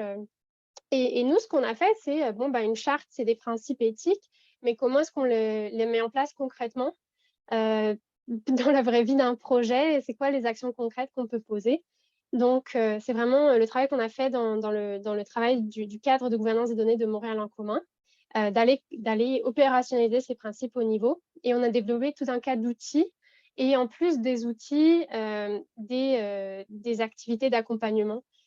Donc, on le fait pour Montréal en commun, mais on est ouvert aussi pour le faire plus largement. Et donc, dans la mise en œuvre d'un partenariat, il y a quelques petits points clés à avoir en tête. À l'échelle écosystémique, que le partenariat donné mérite la confiance du public. D'un point de vue interrogationnel, d'avoir une vision commune des objectifs du partenariat, un vocabulaire commun, une compréhension commune de ce qu'implique la participation en termes de bénéfices et de coûts. Et en fait, on se rend compte qu'il y a aussi un impact intra-organisationnel qui peut être intéressant. On renforce la capacité interne et la culture de la donnée. On peut créer peut-être des champions des données et améliorer. C'est des belles opportunités. Et ce qu'a présenté Émilie en est un beau témoignage. C'est ça. Alors, petite pause et je vais vous présenter quelques petits exemples de partenariats rapidement pour finir. Excuse-moi, Lauriane. Oui. Il y a Frédéric qui pose une question ici. En fait, il demande qu'entend-on par portabilité des données? Alors, la portabilité des données, c'est souvent quand il s'agit de données d'usagers, par exemple. Bon, je ne voulais pas citer forcément je ne vais pas citer de nom, mais voilà, mettons, j'ai une application sur mon téléphone pour gérer mes musiques et mes playlists que j'aime bien. Et comme ça, cette application a tout un tas de données d'usage par rapport à mon utilisation. Et tout d'un coup, j'ai envie de changer d'application pour son concurrent. Sauf que son concurrent n'a pas toutes ces données personnelles de mes playlists, etc. Donc, j'ai vraiment un coût très fort à changer, à passer à la concurrence parce que le service de la gestion des playlists qui a déjà toutes mes données personnelles, donc toutes mes préférences à l'interne, si je ne suis pas capable d'aller sortir mes données personnelles pour dire voici mes préférences en termes de musique et de playlist et de les donner aux concurrents, je vais vraiment avoir un service très inférieur et mettre longtemps à redonner toutes ces informations aux concurrents. Donc, il y a des enjeux de portabilité pour pouvoir faire ce genre de changement. On peut parler aussi par rapport à des dossiers médicaux. Voilà, donc c'est en lien avec l'interopérabilité. S'il y a de l'interopérabilité, on permet plus facilement cette portabilité d'un service à un autre. Et il y a cette notion peut-être un peu plus du point de vue de l'usager. On a eu des discussions pour être tout à fait transparentes à l'interne pour aller vraiment comprendre la ligne qu'il peut y avoir entre interopérabilité et portabilité. Peut-être que vous avez peut-être que d'autres personnes dans la salle auraient des idées plus précises que ce que je viens de décrire, mais c'est un peu comme ça que nous, on le voit jusqu'à présent. J'espère que ça répond à la question.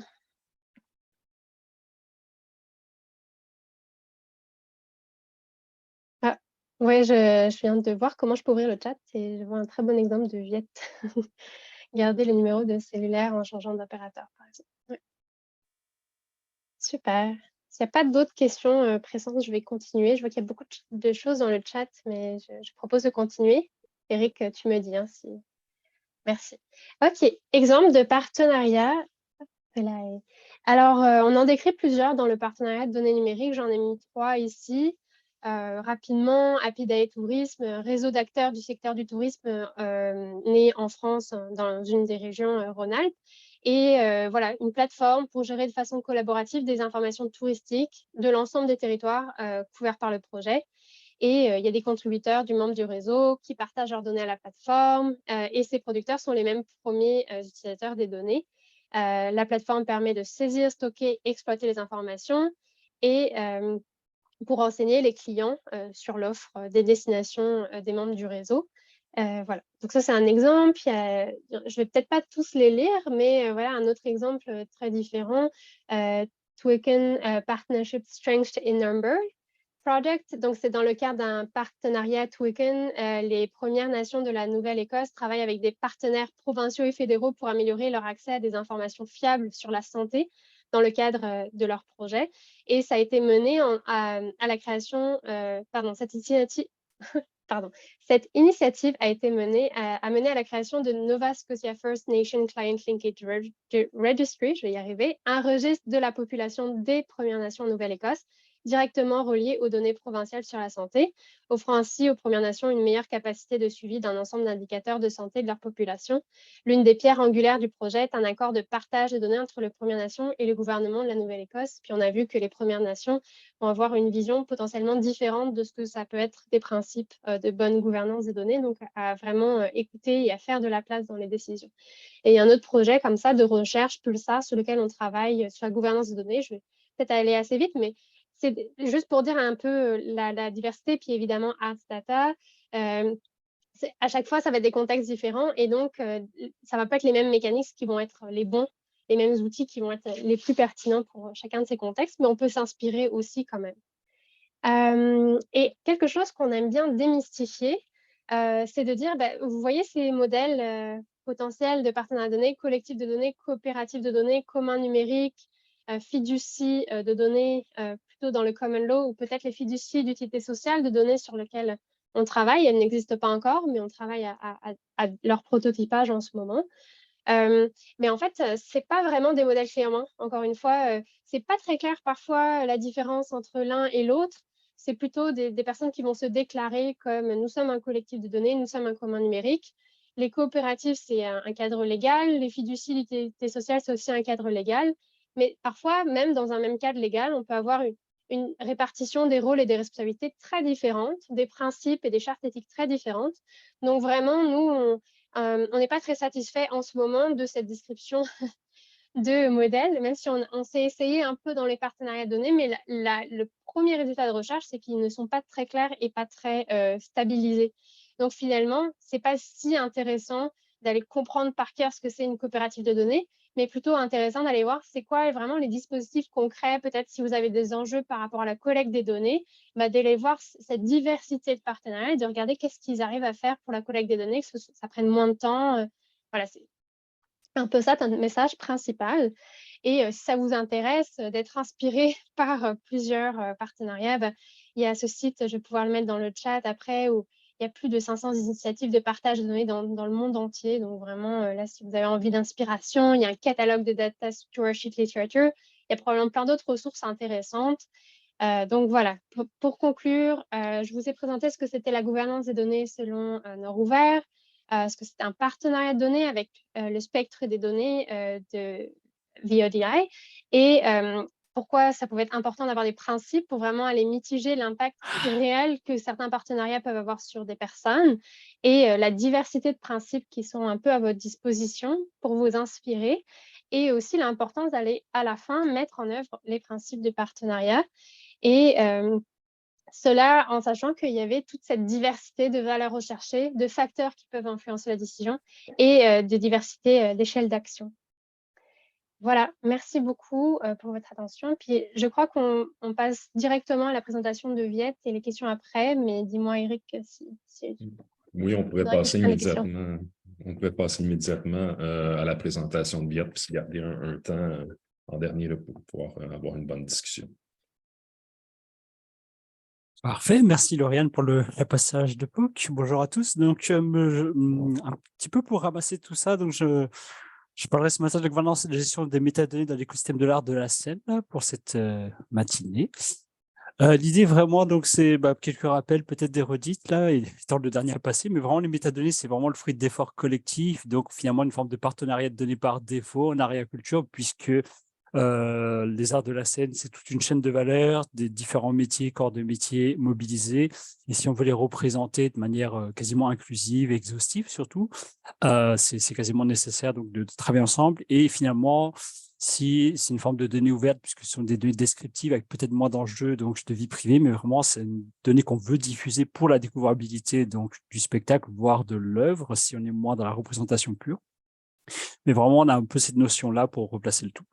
Il y a des enjeux généraux, vraiment, donc, comme on le mentionne, de générer des données de qualité également, en temps et lieu aussi. Comme on le mentionnait Frédéric, c'est un objet éphémère en art de la scène, du moins pour la représentation. Et vraiment, l'idée, c'est un petit peu aussi de trouver le compromis de comment maximiser les bénéfices, puisque générer une donnée de qualité, c'est pas gratuit, entre guillemets, ça prend des efforts, des ressources, mais également de minimiser les efforts tout en maximisant les bénéfices. C'est vraiment un peu le compromis recherché dans l'écosystème. En termes de gouvernance et gestion de données, finalement, si je repose un petit peu des défis un petit peu différentes, peut-être un peu moins à jour que celle de Lauriane, là, mais juste un petit peu pour distinguer les deux. Là, la gouvernance, c'est vraiment relatif aux décisions à prendre et qui les prend. Donc, c'est peut-être un peu plus stratégique, c'est un peu plus constant. Là. Peut-être qu'on veut une gouvernance qui, effectivement, est agile, mais qu'on ne refait pas tous les jours, alors que la gestion de données, donc plus la mise en œuvre de la gouvernance dans l'exécution quotidienne, elle peut être un peu plus changeante. Donc, par exemple, avec l'évolution technologique autre, cela peut changer. Donc, d'où pourquoi, effectivement, cette gouvernance est plus au niveau des valeurs, c'est relativement stable. On essaie après, donc, de les décliner, de les opérationnaliser. Et ça peut être un petit peu plus changeant. En termes donc, de démarche, donc, il y a une notion de lister tous les enjeux. Je vais, donc juste pour ne pas être dans une schizophrénie, donc on parle aussi bien du projet de dialogue, voire de Arts Data. L'idée vraiment donc, qu'on peut résumer dans l'écosystème des métadonnées en art de la scène. Bon, il y a toute une notion de lister certains enjeux que je vais détailler juste un petit peu après. La démarche vraiment dans le cadre plus peut-être de dialogue, ça a été de faire toute une recherche, donc une recherche à la fois donc, sur des dimensions technologiques, de pratiques d'affaires, de processus, voire de législation. Par exemple, lorsqu'on mentionnait les images et droits d'auteur, par exemple, de formuler des hypothèses, qu'est-ce qui est possible, qu'est-ce qui est souhaitable, qu'est-ce qui est éventuellement même recommandable parmi donc, tout un panel d'options envisageables et proposées. Il y a des discussions donc, en termes d'un comité de gouvernance consultatif donc, que je vais présenter également juste après, donc, qui s'était fait donc, tout au long de l'année 2022, un rythme à peu près mensuel. Donc, l'idée étant donc, d'aborder différents sujets. Donc des enjeux de gestion et de gouvernance de données, donc de voir justement les fruits de la recherche, donc est-ce que les hypothèses ou des scénarios envisagés sont plausibles, intéressants, comment dire, faisables dans le contexte donc, de ressources, encore une fois, donc en art de la scène, et éventuellement de compléter ces hypothèses, ces scénarios si possible et nécessaire avec justement tout ce comité consultatif. Donc, éventuellement d'en discuter, de co-construire, de les challenger en bon français pour aboutir éventuellement à des recommandations si possible. Je présenterai rapidement le comité consultatif, donc je pense la moitié des membres sont présents avec nous ce matin. Donc l'idée c'était donc en fait de complémenter tout, donc à la fois donc de représenter et de complémenter tous les types d'expertise qui pourraient être nécessaires encore une fois pour imaginer encore une fois tout un temps tous les scénarios par rapport aux enjeux de gouvernance. Donc il y a à la fois donc Eric, Émilie, Rachel qui sont plus donc propres au projet. Également des directeurs généraux donc de CRC pour un petit peu représenter donc diverses régions, réalités, éventuellement sensibilité en termes donc d'art de la scène. Par exemple, on ne veut pas être juste théâtre ou autre, par exemple. Il y a des experts un peu plus stratégiques comme Vincent Chapdelaine, Jules Godin en termes de stratégique avocat, Denis Martel qui est un stratège numérique, Thomas qui nous vient d'Allemagne, qui est encore peut-être connecté, quoi qu'il se fait tard un petit peu pour lui, Grégory ou Tammy pour la culture créée en termes de fournisseurs technologiques et moi-même en termes donc plus de gouvernance de données. Je suis là, Viette. Bonjour. Hallo Thomas. Merci d'être encore avec nous, malgré tes réunions en parallèle. Évidemment, ce qui est un petit peu plus compliqué, c'est que tout est dans tout en termes de gouvernance. Donc, l'approche qui est l'approche qui est proposée un petit peu en plus de détail, ça a été de regrouper ça par domaine décisionnel. Donc, vraiment, l'idée, c'est donc un petit peu d'aborder, donc de découper, de manger l'éléphant une bouchée à la fois si on mange des éléphants. Autre chose si vous êtes plus végé. L'idée donc vraiment, c'était donc d'aborder finalement à très haut niveau donc les principes, de clarifier le rôle des données comme actives, donc répondre un petit peu à des questions de type qui utilise les données, pour quelles utilisations de données, un petit peu ce que mentionnait Jean-Robert là. Quelles sont les opportunités de partage, d'utilisation, de réutilisation, quel est l'environnement légal au jour d'aujourd'hui, voire qui est amené à évoluer. En termes de qualité, qui est un autre domaine, encore une fois, l'idée, c'est d'établir un petit peu les requis pour en permettre une bonne utilisation. Est-ce qu'on s'aligne sur des standards? Quels sont les requis de la qualité? Comment évaluer cette qualité, la communiquer pour les fournisseurs de données? En termes de métadonnées, on ne parle pas de métadonnées dans le sens de données descriptives, mais données sur les données, donc en fait, quasiment les données plus techniques, là, pour en permettre une bonne utilisation et interprétation à la fois par les humains et les machines. Donc, à un moment, documenter la sémantique, parler le même langage, avoir des définitions qui sont claires, qui ne sont pas sujettes à interprétation, comment maintenir des types. En termes d'accessibilité des données, donc qui peut accéder aux données, donc un petit peu d'évaluer quelle est la valeur entre guillemets d'affaires, quels sont les risques, si on est plutôt dans une approche de risque, s'il y a de la sensibilité commerciale par exemple, comment évaluer ce risque, quelles sont les procédures, les sauvegardes, etc. Et en termes de cycle de vie, donc c'est vraiment d'établir la définition à la fois de la production, la maintenance, la fin de vie de la donnée, comment avoir des inventaires éventuellement à jour, comme on le mentionnait, l'objet en art de la scène est éphémère, il peut être programmé, reprogrammé, notamment en termes de pandémie, comment on maintient une qualité de la donnée, comment on les organise, et évidemment comment on peut gérer effectivement la conformité, la législation dans une gouvernance et une gestion un peu plus quotidienne. En termes donc vraiment de co-construction, donc qui est à la fois finalement, puisqu'on construit tous un petit peu l'avion tout en volant dedans, et en même temps c'est un apprentissage individuel et collectif. L'idée, c'est donc quand je parlais de lister les enjeux, c'est donc pour le traduire, là, c'est à la fois des notions de nomenclature, qui sont les parties prenantes, quels seront les cadres opérationnels. Est-ce que c'est très décentralisé, organique, avec des comités, etc. Pour la notion de qualité, c'était de regarder par rapport à la provenance de la donnée, sa qualité, comment on peut en faire une certaine traçabilité également, notamment ce que mentionnait Frédéric en termes de réconciliation. Si par exemple une certaine métadonnée du spectacle ou de la représentation d'art de la scène viennent de plusieurs sources. Est-ce qu'il y a des sources qui ont plus d'autorité, qui sont plus intéressantes, légitimes en termes de qualité, etc. Comment les réconcilier aussi? En termes donc de métadonnées, on s'est posé beaucoup de questions de est-ce que les données doivent être disponibles dans plusieurs langues, comment on gère les données, comment on gère les ontologies, encore une fois pour une bonne interprétation, un bon vocabulaire, un bon niveau de détail, granularité. En termes d'accessibilité, il y a toutes les notions justement des licences et des principes de licence. Encore une fois, est-ce qu'on réinvente la roue? Est-ce qu'on se calque sur des choses disponibles, notamment par exemple en termes d'images? Est-ce qu'on veut garder les images, des choses comme ça? Et en termes de cycle de vie, encore une fois, il y a toutes les notions plus générales donc, de cycle de vie. Où est-ce que les données seraient hébergées, conservées? Est-ce que c'est chez, par exemple, un fournisseur technologique, une institution plus neutre, etc. Puis tout cela, évidemment, influe sur l'architecture de données. Évidemment, bien que ça semble loin, tout est dans tout. Là, la qualité peut influer sur le cycle de vie, qui influe sur le cadre opérationnel. Mais l'idée, encore une fois, c'était d'aborder, trouver une façon pour aborder, encore une fois, tous ces enjeux où tout est dans tout là, pour pouvoir avoir une discussion globale. D'autres membres d'ailleurs qui sont présents pourront témoigner parfois. Donc l'idée c'était donc de pouvoir donc discuter d'enjeux. On est arrivé à certaines éventuellement consensus, décisions qui semblent encore une fois pertinents au jour d'aujourd'hui. Et l'idée souvent de ces discussions-là, c'est de trouver un petit peu le compromis à la fois dans un certain réalisme donc de gestion de ressources, aussi d'avoir beaucoup de soucis de commencer quelque part. Toutes les réponses ne sont pas connues au jour d'aujourd'hui, notamment en termes d'utilisation et utilisation future des données. Également, par exemple, aussi en termes de qualité de données, c'était trouver donc par exemple des compromis entre générer une donnée minimalement acceptable pour une certaine utilisation connue d'aujourd'hui, mais également intéressante potentiellement pour le futur. Donc, je vais juste donner un exemple sur l'enjeu principal de qualité de données. Je pense que c'est assez parlant. L'enjeu, par exemple, donc vous verrez un petit peu le mécanisme également donc de l'approche, c'était en fait de formuler les questions à répondre, éventuellement des notions de conditions de succès, pour après documenter finalement des scénarios avec des forces et faiblesses, pour donc éventuellement avoir l'idée des possibilités envisageables, et éventuellement donc d'en faire une recommandations. Mais ce qui est intéressant de tout consigner dans une espèce de cahier d'hypothèses, c'est d'un petit peu aussi de garder finalement la traçabilité, la logique d'une recommandation pour voir pourquoi une recommandation aujourd'hui semble pertinente, mais pour pouvoir toujours y revenir éventuellement, encore une fois, la challenger en bon français ou la remettre en question dans une évolution future.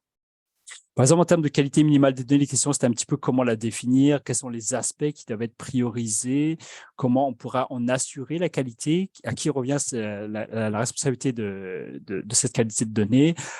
Et encore une fois, est-ce qu'il y a tout à inventer ou encore une fois, on pourrait reprendre des choses existantes, l'idée étant donc, encore une fois, toujours dans le minimum d'efforts et le maximum donc, de bénéfices.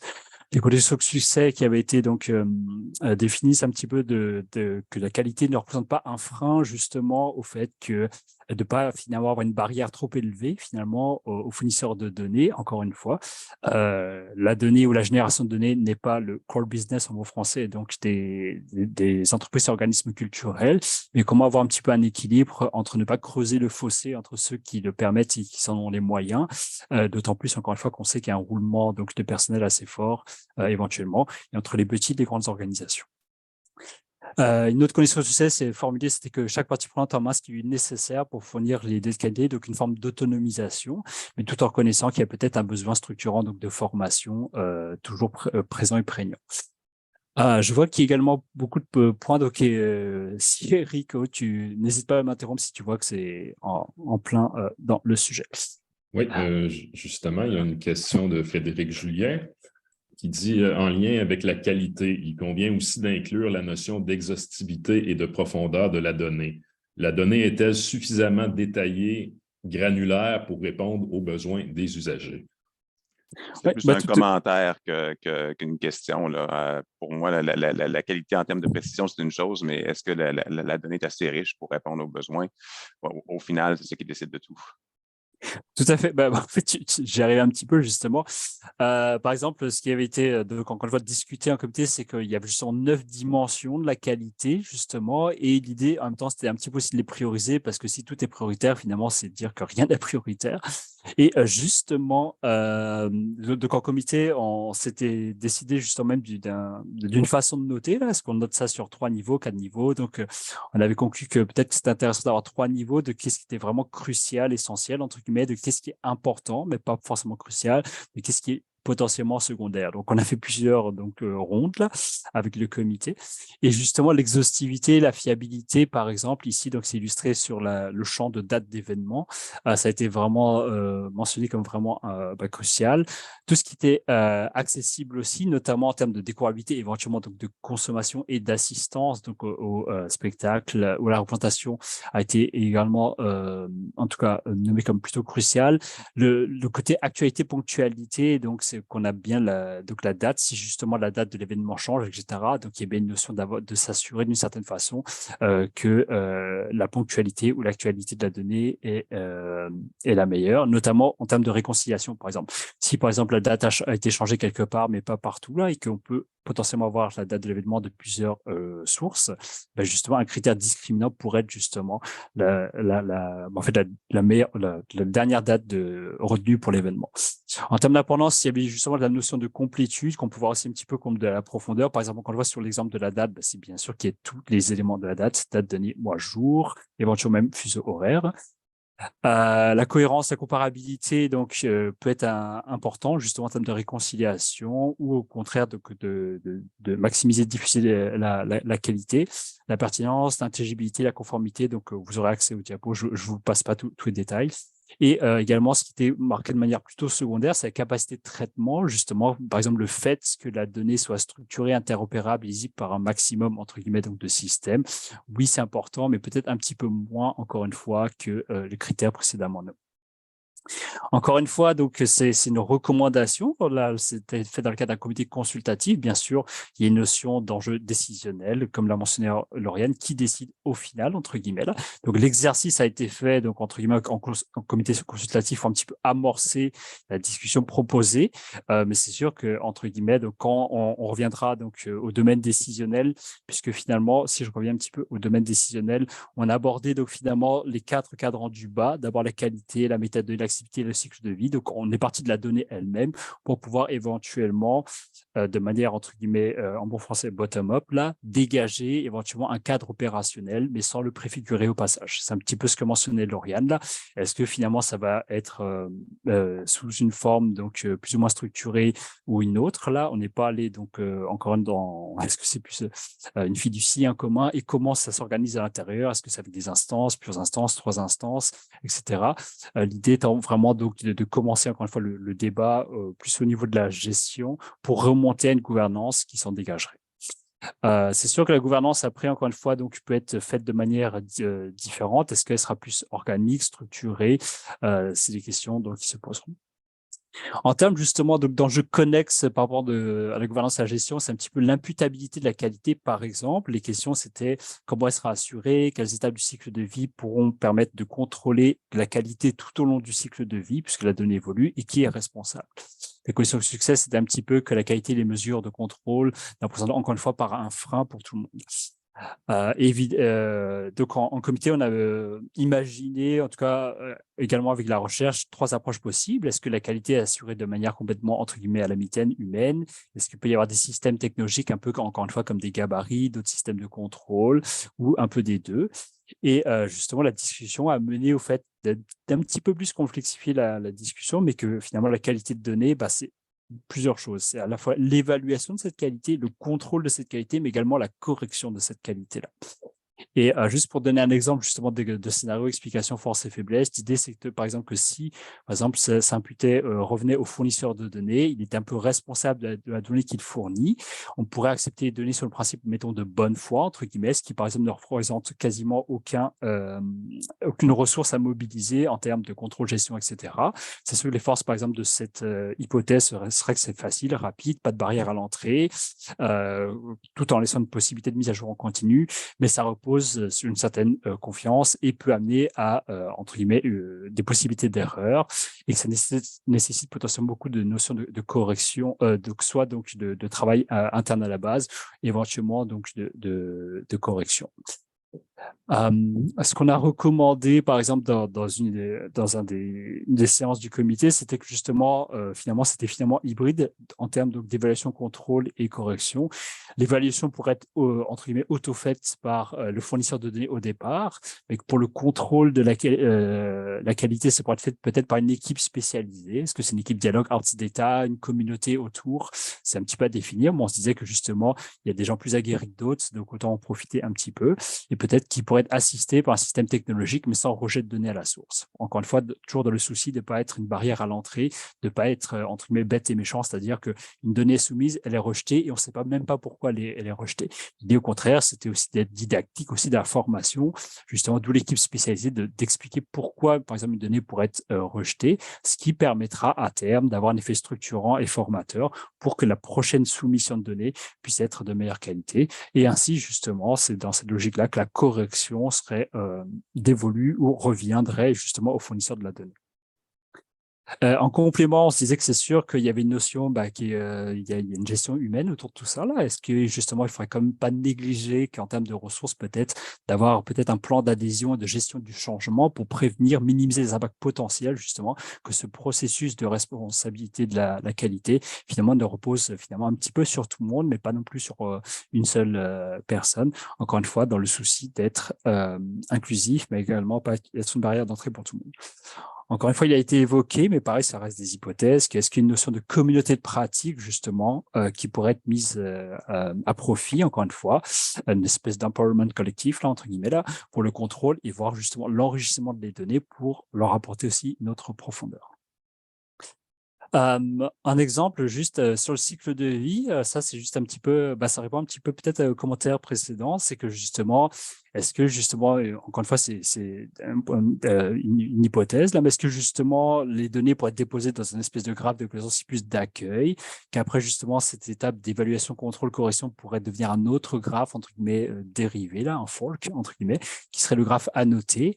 Et justement, en termes de réconciliation, est-ce que justement, il y aurait une notion, donc s'il y a plusieurs sources de données possibles qui donnent le même champ, ben justement de recommander peut-être, est-ce que c'est une recommandation Arts Data, une recommandation dialogue qui pourrait être différente de la recommandation Arts Data, mais qui pourrait permettre justement de consommer la donnée selon différents critères aussi, parce que tous les consommateurs de données peuvent peut-être avoir des enjeux et des besoins différents. Et ça, ce serait justement durant la durée de vie du spectacle ou la représentation. Il faut aussi se rappeler que le cycle de vie de la métadonnée dépasse le cycle de vie de l'objet ou du sujet qui est la représentation elle-même, et que justement, est-ce qu'il y a des usages de la donnée post-représentation spectacle, par exemple, pour de la recherche patrimoniale, etc. C'est ça aussi qui a été discuté, est-ce qu'on fait une certaine copie de conservation, c'est-à-dire figée, où la donnée n'évolue plus, alors que si justement certaines données peuvent être utiles pour un nouveau spectacle, mettons une reprise d'un spectacle, comment aussi justement on peut réutiliser ça. Encore une fois, ça pose plein de questions. Où est-ce que c'est hébergé? Est-ce que ça peut finir par être un graphe d'une trop grande masse critique ça a des coûts aussi, qui fait ça? Où est-ce qu'on fait ça? Est-ce que par exemple c'est déposé dans une institution universitaire, Données Québec, la BANQ, peu importe là? C'est plein de questions qu'on s'est posées, mais juste pour vous illustrer un petit peu comment justement tout est dans tout d'une certaine façon, mais comment ça peut se traduire encore une fois en termes de décision, gouvernance et gestion. L'état des travaux, donc je vais essayer, donc je vois le temps passer aussi là, mais c'est que vraiment l'idée c'est d'avoir une réflexion en amont, mais sur plusieurs temps, à la fois du court terme, du moyen terme et du long terme. Qu'est-ce qu'on peut faire pour encore une fois être concret, montrer les bénéfices, être tangible, commencer maintenant, mais tout en encore une fois ne se peinturant pas dans un coin, c'est-à-dire d'avoir réfléchi trop centré sur un usage, mais qui en fait limiterait d'autres usages. Certaines séances ont été relativement faciles, c'était assez consensuel, où il n'y avait pas trop de débat. D'autres, c'est clair, sont à expérimenter, il faut le faire pour le savoir un petit peu là. Donc peut-être qu'il y a une notion peut-être de s'essayer, d'être en une forme d'agilité, mais d'autres, on sait aussi que peut-être conviennent au jour d'aujourd'hui, mais évolueront avec aussi finalement l'appropriation, l'écosystème, le ou les projets. Enfin, l'idée, vraiment, encore une fois, comme l'a mentionné Lauriane, il n'y a pas une partie prenante, mais énormément de parties prenantes, justement, en termes de gouvernance, pour une forme de prise de décision qui sera co-construite. Ça dépend également de la capacité donc, des parties prenantes à s'engager en termes de temps, d'être aussi, pas trop hétérogène en termes de connaissances techniques pour une prise de décision éclairée. En tout cas, c'est pour ça que c'était très intéressant d'avoir finalement une approche très documentée et systématique pour se rappeler encore une fois les logiques, les forces et faiblesses d'une recommandation au jour d'aujourd'hui, encore une fois, mais d'autres alternatives qui peut-être au jour d'aujourd'hui ne paraissent pas pertinentes, mais peuvent s'avérer le devenir plus tard. Enfin, juste pour mentionner que c'est sûr que en tout cas dans le projet peut-être un peu plus dialogue, je suis un peu moins courant pour ce détail-là, mais c'est sûr qu'il y avait d'autres notions de comité, notamment justement avec les comités formation et partenariat. C'est sûr que tout ça a un lien évidemment sur des actions, encore une fois, structurantes de formation pour générer de la donnée de qualité, indépendamment de la gouvernance de données quasiment, entre guillemets. Et bien sûr, il y a une notion un peu de soutenabilité, de viabilité de ressources et financières. Encore une fois, générer de la donnée de qualité, c'est pas gratuit, entre guillemets, ça a certains bénéfices. Mais si on veut, encore une fois, en partager des bénéfices collectivement, peut-être à quelque part en arrière-plan, d'en partager les coûts. C'est l'autre éléphant dans la pièce. Je parle beaucoup d'éléphants, mais c'est pas mon animal préféré. Ne vous inquiétez pas. En termes d'observation, en art de la scène et en art et en culture, encore une fois, la donnée descriptive, je tiens à rappeler le fruit d'efforts de différents acteurs, un effort collectif. Il y a un peu de mouvement, une forme de concentration des acteurs pour une cohérence, mais également une forme de multiplication des usages et des référentiels aussi. C'est un petit peu trop le compromis entre garder la multiplicité donc des usages et des potentiels de la donnée, tout en minimisant trop de créer une fragmentation. Et enfin, dans une optique de maximisation des efforts, co-construire la donnée, peut-être avec des early adopters, entre guillemets, là, des usagers de première heure, permet peut-être, encore une fois, donc, de créer donc, des cas d'usage et d'amorcer une circulation de la donnée. Voilà, je m'arrête là. Merci beaucoup.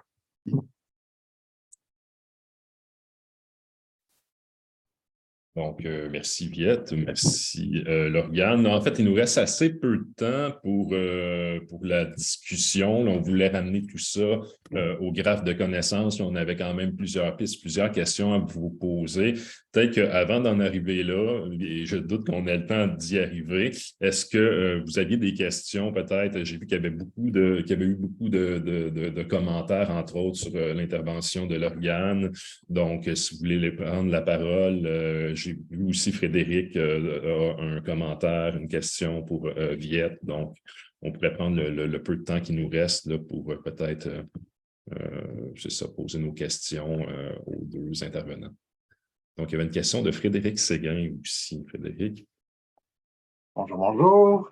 En fait, pas tant une question, juste une question d'ouverture, en fait, parce que en fait, j'ai beaucoup apprécié l'ensemble des présentations. C'est très éclairant. Je suis agent de développement numérique, comme mon nom l'indique, au CAQ, Centre d'art en art, Centre en art actuel, Centre d'artistes, en fait, et repère en art indépendant. Et en fait, nous, on a plusieurs ADN en art visuel on pose des questions sur l'ouverture des données dans notre secteur. On est des organismes de service. On a vu l'ouverture de Capacoa dans le fond, aux ouvertures. Je m'excuse. Dans le fond, aux organismes d'art de la scène ou service aux arts, plutôt. Et dans le fond, nous, ce qu'on aimerait savoir, c'est en fait, est-ce que nos membres ont des billetteries? Parfois, ils n'en ont pas. Certains sont la plupart de nos activités sont gratuites, que ce soit, admettons, pour les centres d'artistes, mais aussi, je pense à la GAC, mes collègues sont là aussi au RAB, donc les galeries d'art aussi ont des événements. Donc, ce sont tous des organismes qui ont des événements. Et dans le fond, nous, on aimerait aussi participer d'une quelconque manière à l'effort, bien que ce soit embryonnaire, puis pour l'instant, on se concentre beaucoup sur les billetteries. Nous, dans notre concertation, on aimerait amener aussi cet écosystème-là qui est interrelié, que ce soit, il y a des artistes qui font aussi du théâtre, puis on aimerait aussi amener cette partie-là, si on veut, de l'écosystème dans les événements, dans ce qui se fait avec. Donc, c'est plus une question d'ouverture. Puis, j'ai aussi qu'il y a au niveau de la gouvernance, des questions importantes à se poser aussi de notre côté. Donc, je trouve ça très éclairant. L'événement arrive au bon moment. Je finis ma question, mon intervention au fleuve. Puis, je vous laisse intervenir. Ben, je peux peut-être y aller pour le dialogue en tant que tel. C'est sûr, je pense qu'on n'est pas les seuls, qu'éventuellement, on aimerait ça que ça s'élargisse au-delà des arts de la scène. L'implication, puis les vocabulaires, c'est sûr que c'est un peu plus restreint en ce moment. Par contre, ben, comme tu dis, vous êtes plusieurs des arts visuels à être là. C'est sûr qu'il y a quand même des outils, comme je pense Tammy a mis dans le chat, il y a même un mini gabarit qui n'a pas été développé par la culture créée qu'on a trouvé très récemment, que vous pouvez déjà structurer certains événements, même s'il n'y a pas l'aspect monétaire ou d'activité payante. Là. On a été approché par d'autres organismes aussi qui faisaient des activités parascolaires. Qui avaient une billetterie, mais justement, c'est des activités gratuites, c'est juste des événements. Donc, c'est sûr qu'actuellement, je ne pense pas qu'on a tous les outils pour élargir à l'ensemble de la culture, mais c'est quand même un objectif. Là. Donc, là, c'est sûr que le projet Dialogue, dans cette itération-là, se termine au courant de l'année prochaine, mais il n'y a rien qui nous dit que dans le futur, on n'élargira pas. Là. C'est sûr que nous, on va mettre en attendant toutes les ressources disponibles pour les autres organismes. Puis s'il y a des questions, on va pouvoir les rediriger. C'est juste que actuellement, le projet ne peut pas supporter au-delà du milieu des arts de la scène, mais c'est un objectif. Là. Donc, on ne se cachera pas. Je pense que les autres aussi, Frédéric, Viette et les autres vont être d'accord avec moi là-dessus, là, même par rapport à Arts Data. Là, donc, voilà. Sur le plan sémantique, technologique, il n'y a rien qui empêche d'élargir Ars Data pour inclure des informations du milieu des arts visuels. Sur le plan sémantique, on a même déployé des efforts importants pour s'assurer que le modèle de données qu'on développe soit compatible avec des ontologies RDF employées dans le secteur du patrimoine et des arts visuels. Donc, on a préparé le terrain pour ça, même si ce n'est pas a priori la visée première. Il fallait qu'on commence quelque part.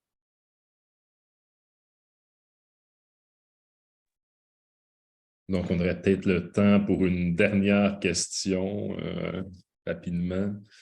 Dernier commentaire. S'il n'y en a pas, je vais y aller avec le mien. Par rapport aux critères de qualité, beau travail, beau travail. Je suis super content de voir l'actualité là-dedans, qui pour moi est un critère hyper important. Fiabilité, exhaustivité, qui est le premier. Pour moi, exhaustivité, je le comprenais différemment, mais c'est sur la fiabilité que je veux m'attarder, sur l'explication qu'il y a à côté. Est-ce que la date qui est là est la bonne date? Dans ma tête, pour moi, la fiabilité, c'est comme un peu un métacritère de qualité qui s'appuie sur d'autres critères de qualité.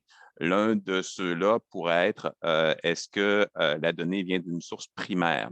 Est-ce que la donnée a une certaine. Est-ce que la source a une autorité sur la production de données ou si on se reste à une source secondaire? Ça, je ne l'ai pas vu, j'ai regardé rapidement, mais je ne l'ai peut-être pas vu dans la liste. Pour moi, ça devrait apparaître. Mais même ça en soi, ce n'est pas toujours nécessairement fiable. Si la source est primaire, mais que la source a des capacités et une littératie des données limitée, ça ne serait pas impossible qu'une source secondaire soit plus fiable au final. Donc, via peut-être une réponse très rapide en 1 ou 2 Oui. minutes.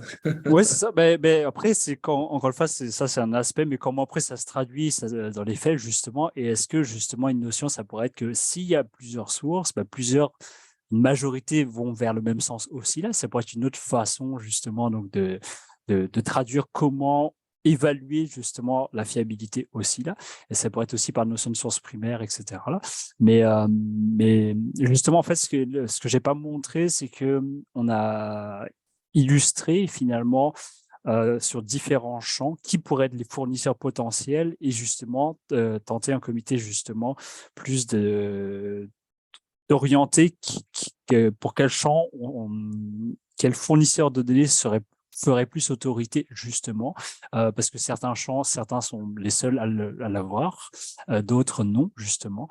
Et c'est un travail que je n'ai pas montré aussi là, mais encore une fois pour une proposition minimale là, pour commencer. D'accord, merci. Donc, je crois qu'on va être obligé de clore là-dessus. On avait encore plein de sujets à aborder. On avait plein de questions, de pistes de réflexion, surtout pour la deuxième partie qu'on n'a pas eu le temps d'aborder, malheureusement.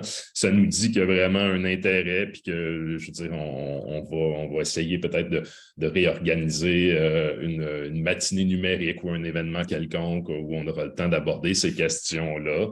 En fait, je vous réitère qu'on était très heureux de vous avoir parmi nous aujourd'hui, puis que vous ayez répondu en si grand nombre. Là, puis on tient, c'est sûr, à remercier les participants, Lauriane, Viette, Émilie, Frédéric Julien. On tient aussi à remercier la direction de Culture Laval et aussi nos partenaires, Capacoa aussi, qui nous ont vraiment donné un bon coup de main là, pour développer cette matinée numérique-là. Donc, on espère que c'était une première matinée, qui sait, peut-être d'une longue série, peut-être dialogue en font-ils une tradition. Donc, on vous remercie beaucoup et on vous souhaite une bonne journée.